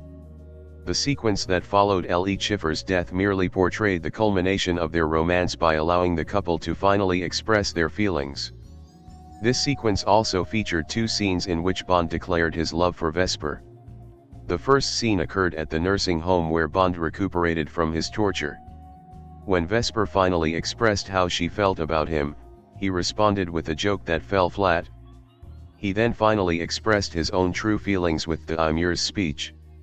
In a later scene set on a beach, Bond finally said the words, "I love you" to Vesper. The movie shifted to Venice, the scene of two previous Bond movies, From Russia with Love, 1963, and Moonraker, 1979. In From Russia with Love Moonraker, the mystery surrounding villain Hugo Drax deepened in Venice. But the city proved to be a lot more for Bond in Casino Royale. It was here that Bond learned that Vesper had betrayed him by stealing the funds for the organization behind L.E. Schiffer. This sequence provided great action that included Bond's shootout with Gettler and the rest of Mr. White's henchmen, the sinking of a Venetian palazzo, and Vesper's tragic yet slightly creepy death by drowning. The latter also emphasized Bond's tragic relationship with Vesper. It also proved how the city turned out to provide a great emotional impact for the agent. I still cannot stop thinking about the scene that featured Mr. White's observance of Bond's grief over Vesper's dead body. The scene continues to send chills down my spine. It almost seemed like a metaphor of how the terrorist organization had overshadowed Bond and Vesper's relationship. Looking slightly betrayed, Bond later learned the truth behind Vesper's betrayal from M. Apparently, Vesper had a French-Algerian boyfriend who was kidnapped and held for ransom by the organization behind L.E. Schiffer and Mr. White. Bond learned that she agreed to deliver the ransom money, his winnings, only if they would consent to leave Bond alive as well as her boyfriend. Vesper also left a message on his cell phone, giving him Mr. White's name and telephone number. The look on the agent's face upon learning this information seemed sad and very confused. But Casino Royale had one last scene to unfold. Mr. White, secured in the knowledge that he finally managed to get his hands on the funds won by Bond in Montenegro, arrived at a palatial estate near Lake Como. He received a phone call from a voice asking for a moment to talk. And when Mr. White demanded to know the name of his caller, he received a shot in the leg. The movie finally ended with Mr. White crawling toward the villa and a very iconic-looking British agent, who coolly identified himself with the famous line, "The name's Bond, James Bond." There are a lot more reasons why Casino Royale immediately became one of my favorite Bond movies of all time. More than what I had already described. One reason happened to be the performances, of course. The movie was not only blessed with a first-rate supporting cast, it had a strong and charismatic leading man and woman in both Daniel Craig and Eva Green. And although Martin Campbell is not known for being a memorable director, Casino Royale joined the ranks of his best directorial efforts. I would go as far to say that the movie might so far be the pinnacle of his career. When I first saw the movie, I really did not think much of the movie's theme song, "You Know My Name," sung by Chris Cornell. I heard the first notes, judged it overbearing and continued to ignore the rest of the song. Upon my second and third viewings, I realized that "You Know My Name" was a lot better than I had imagined. Yet, it will probably never be considered a classic Bond song. What made Casino Royale such a great movie for me was the complex and emotional story adapted for the screen by Neil Purvis, Robert Wade, and Paul Haggis. The trio did a first-rate job of adapting Fleming's novella. They also managed to effectively fill out the story, making it palatable as a full-length Bond movie, something that could not have been done with the novella alone. But what I had truly loved about Casino Royale were the moments. The little moments that made it more than just a typical Bond movie with action, girls, and gadgets. Those moments, whether they were the different expressions on Bond's face, minor words and conversations, gestures made by the movie's many characters, made it magical for me. It made the movie human and far more interesting than any typical Bond action movie. Casino Royale is arguably the best James Bond movie since the early days of Sean Connery, who originated the role on the big screen. As usual, however, there are negative content elements about the movie and its worldview that require extreme caution. The script for Casino Royale is so good because the owners of the James Bond franchise have decided to go back to the beginning. They turn this movie into the first case that Bond takes on as a new 00 spy for Her Majesty's Secret Service. This makes sense because Casino Royale was actually the first James Bond novel that Ian Fleming, the creator of James Bond, wrote and published. The filmmakers have carefully crafted a modern retelling of Fleming's first Bond novel. They have also removed a lot of the campiness from the Bond franchise and given their hero and his ongoing story a more serious quality.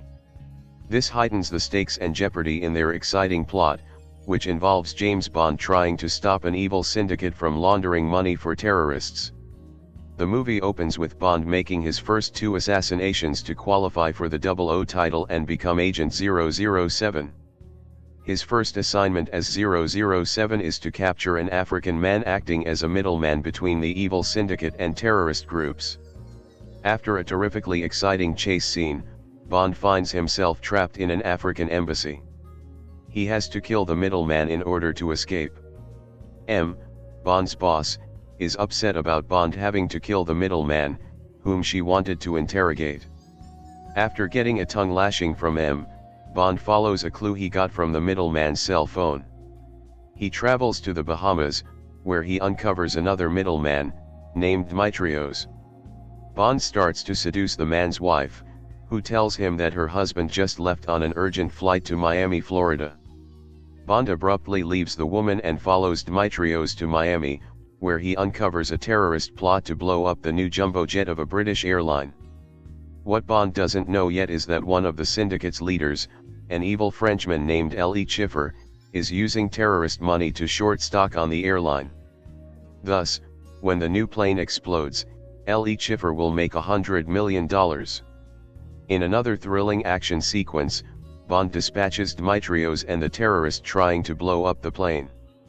Instead of making $100 million, L.E. Schiffer loses $100 million.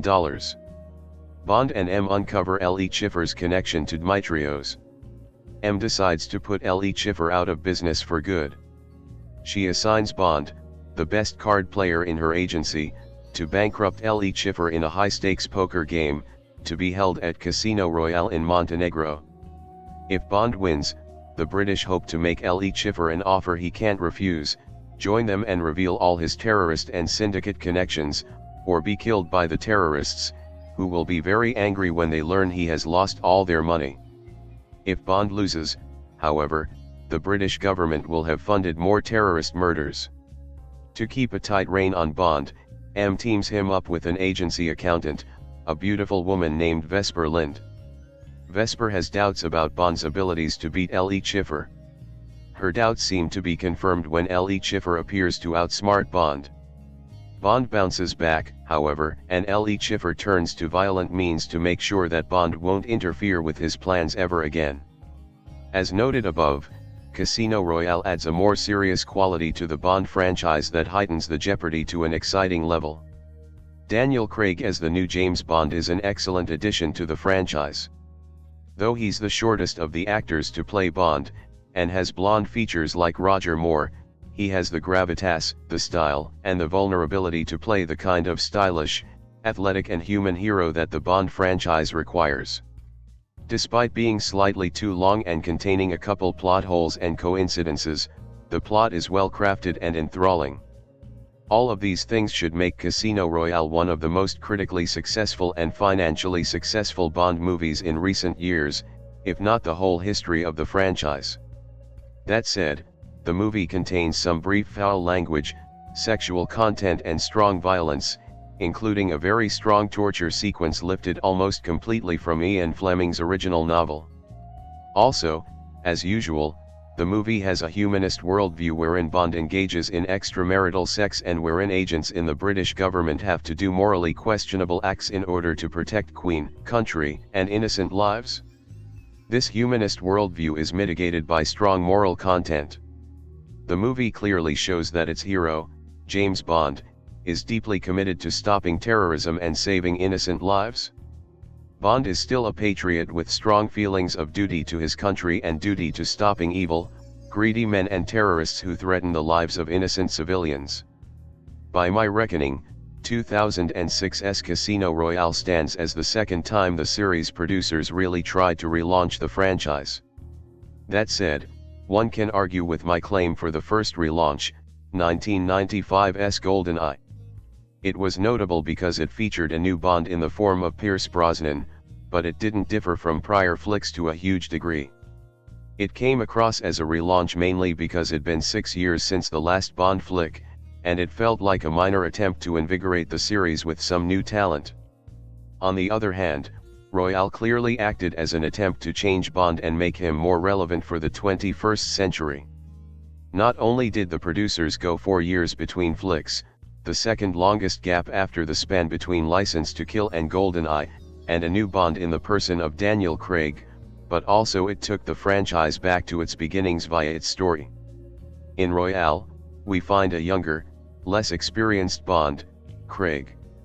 At the film's start, we see him earn his 00 status, and then the flick takes us to Uganda. We meet Ellie Schiffer, Mads Mikkelsen, a baddie who runs investments for various shady sorts. In the meantime, we trace Bond on a mission to capture a bomb maker connected to Ellie Schiffer. His harsh approach results in serious problems, especially since he ends up on the grounds of an embassy, and caught on camera. This embarrasses the British government and lands Bond in hot water with his boss Judi Dench. Though she orders him to lay low for a while, he heads to the Caribbean to follow a lead he obtained when he took the bomb maker's cell phone. This eventually leads up the rope to Ellie Schiffer, who loses a lot of dough when he gambles with his client's money. With the need to raise cash to make up for this shortfall, Ellie Schiffer stages a high-stakes poker game in Casino Royale. Sends Bond to ensnare Ellie Schiffer in the contest, and financial specialist Vesper Lind, Eva Green, goes along to watch the cash. The rest of the movie follows various forms of intrigue, action, and romance. Occasionally the folks behind Bond trumpet a back-to-basics, grittier approach to the series. This happened twice in the Roger Moore days with Live and Let Die and For Your Eyes Only, as well as in the brief Timothy Dalton era of the late 80s. Royale goes down this path again, though with the most satisfying results. Mind you, I dug the 2 Dalton flicks, but Royale reignites the series in a very compelling manner. Much of the credit goes to Craig's steely performance as Bond. Many initially criticized his casting, but he proves the naysayers wrong via his strong take on the part. Craig has to give us a different kind of Bond, since the character's a work in progress. We watch his personality evolve through the film, while the other actors played Bond as an already concrete personality. Craig pulls off these challenges without self-consciousness. He doesn't wink back at prior Bonds or overplay the character's development. Instead, he makes the transformation natural and effective. We watch Craig pull the character together on screen and present a dynamic, compelling Bond. And a darker one. Much has been made of Royale's choice to provide a grimmer tale, and I feared this decision might backfire. It was possible the filmmakers would go so far in that direction that the result would no longer feel like Bond. To my delight, that never occurs. Instead, the grittiness serves the character and story, and these elements allow the flick to pack a greater emotional punch than usual. We really do find a more human Bond, and the feelings that develop serve the flick well. He's an emotionally distant, impetuous hothead, and damned interesting to boot. Royale really does eschew many of the series staples.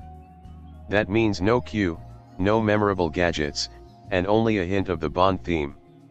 The movie uses the latter in a clever manner. I won't discuss it since it could act as a spoiler, but though we get the theme, it doesn't come across in the playful, triumphant way we expect. And let the ladies rejoice, the eye candy that is Craig shows a lot of skin in Royale. Call me a pig if you must, but that's the only change found here that I don't like. Bond exposes himself all over the place, but we hardly get a glance of any women in various levels of undress. That's progress. The flick even calls back Ursula Andress's iconic emergence from the sea in Dr. No, but features a swimsuit-clad Bond instead. Though the story lacks the usual fantasy and sheen, Royale creates an involving and taut tale. At 144 minutes, this is one of the longest Bond ever made. Despite that extended running time, the flick never feels slow or leaden. It moves briskly and keeps us with it. This seems especially amazing given the static nature of the movie's second act. Much of that segment sticks us at the poker table. Sure, the story spices things up with an action sequence or two to give us a break in the card games, but the tale remains pretty focused on folks as they sit around a table. Despite that potential handicap, Royale stays compelling. I know that when I saw it theatrically I never felt bored or distracted, and neither problem developed during my subsequent screenings on home video.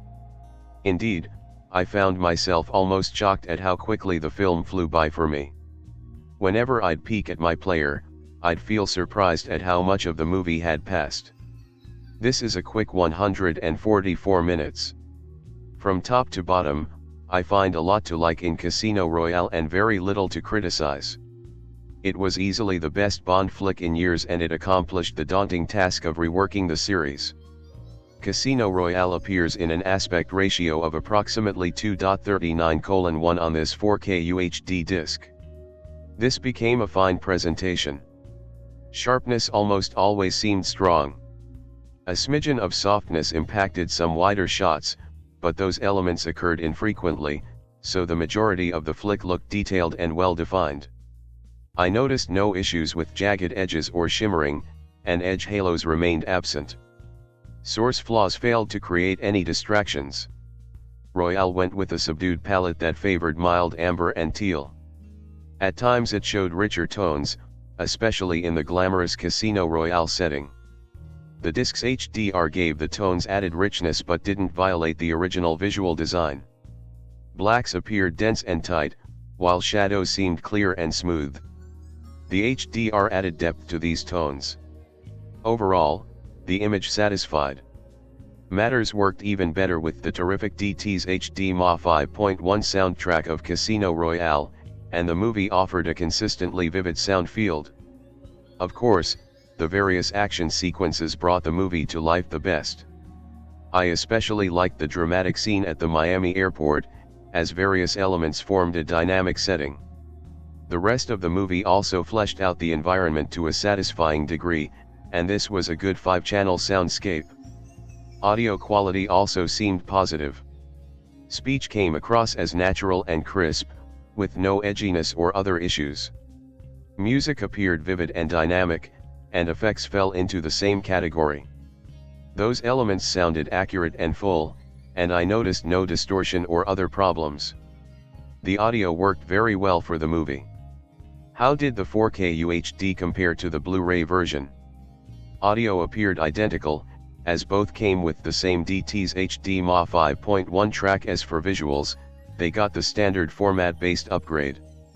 Finished as a 2K product, the movie came with a boost in terms of sharpness, and the HDR added oomph to colors, blacks and contrast. Given the 2K limitations of the source, this didn't turn into a big jump in quality, but the 4K UHD felt a bit more stable and dynamic compared to the Blu-ray. Whereas the Blu-ray provided the movie's US theatrical cut, 2 hours 24 minutes and 10 seconds, the 4K UHD brings an extended unrated version, 2 hours 24 minutes and 33 seconds. With only an extra 23 seconds involved, don't expect substantial differences. The unrated cut adds a little more violence in a couple of scenes but nothing else. These alterations offer little real impact. On the 4K UHD itself, we get an audio commentary with producer Barbara Broccoli, production designer Peter Lamont, special effects supervisor Chris Corbould, costume designer Lindy Hemming, cinematographer Phil Mayhewks, screenwriters Paul Haggis, Robert Wade, and Neil Purvis, casting director Debbie McWilliams, editor Stuart Baird, composer David Arnold, executive producers Anthony Way and Callum McDougall, second unit director Alexander Witt, stunt coordinator Gary Powell, assistant producer David G. Wilson and Ian Productions VP of Marketing Ann Bennett. The chat looks at visual design and cinematography, score and title song, set design and locations, various effects, stunts and action, script and story, reinventing the Bond franchise, costumes and editing, the film's marketing, and some other notes. Some may not like the edited/compiled format, but honestly, no other method would work with so many participants. Even if you packed all 17 people into one room, the result would be chaotic. As it stands, the track flows well and provides a wealth of great Royale knowledge. All the participants throw in some good info, though I especially like Hemming's thoughts about the various costumes.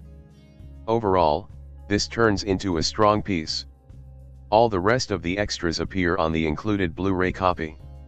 Becoming Bond runs 26 minutes, 18 seconds as we hear from Campbell, Broccoli, Michael G. Wilson, McWilliams, screenwriters Purvis, Wade, Paul Haggis, Powell, stunt double Ben Cook, and actors Daniel Craig, Cotterino Murano, Jeffrey Wright, Eva Green, Judi Dench, Sebastian Foucan, and Mads Mikkelsen. While the title of the show implies a focus on Craig's performance, Becoming really acts as a general making of piece. The program does give us a few glimpses of the Craig-specific side, but those don't dominate. Instead, it goes into various production components. Though not as comprehensive as I'd like, and presented in a somewhat scattershot manner, Becoming provides a decent overview. James Bond, for real, fills 23 minutes, 34 seconds.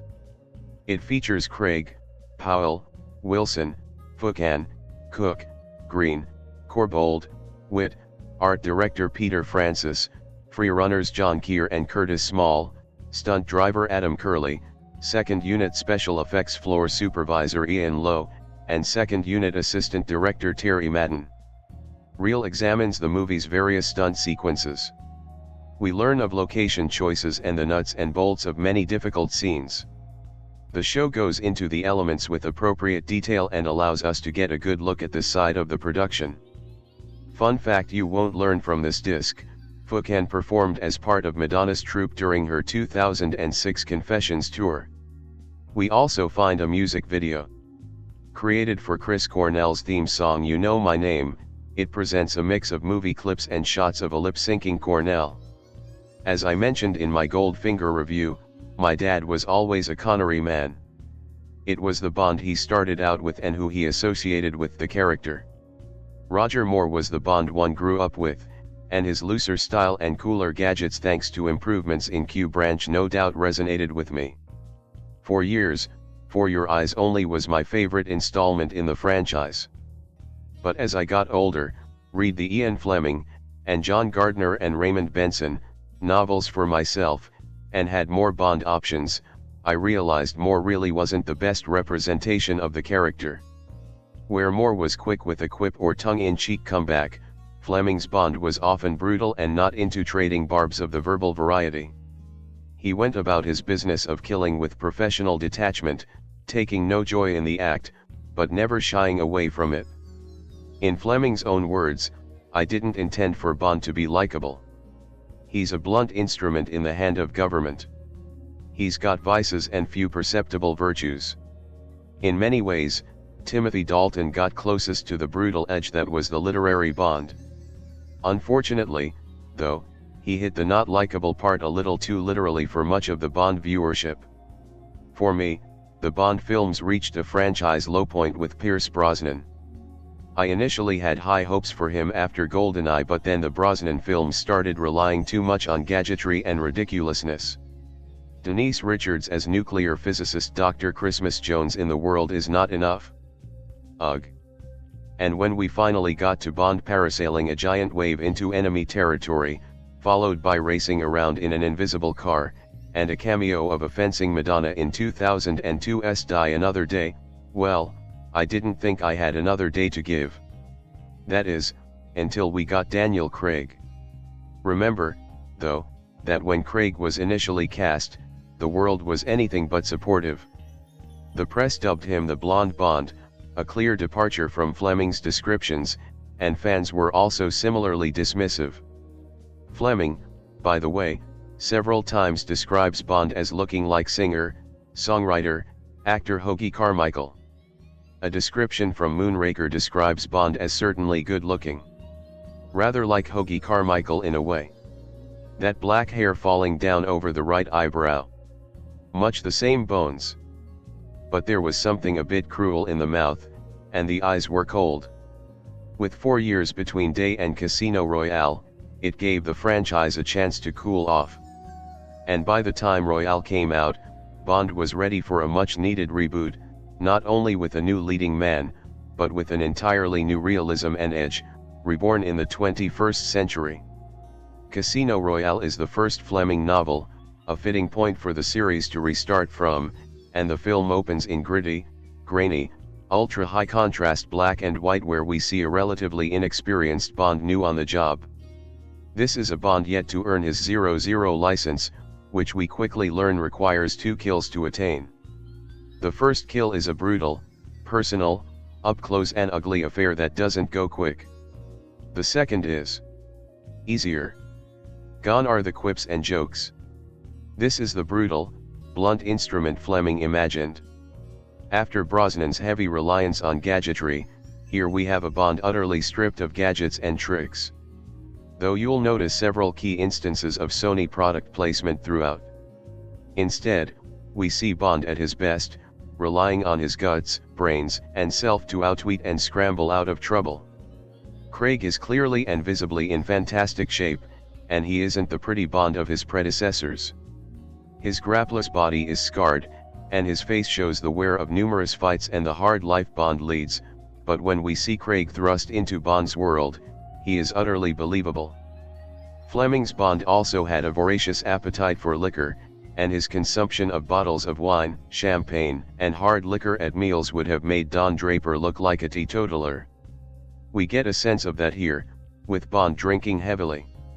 We are also introduced to the Vesper, a martini of Bond/Fleming's creation. Finding key ingredient Quina Lillet can often be a challenge if trying to recreate this for yourself.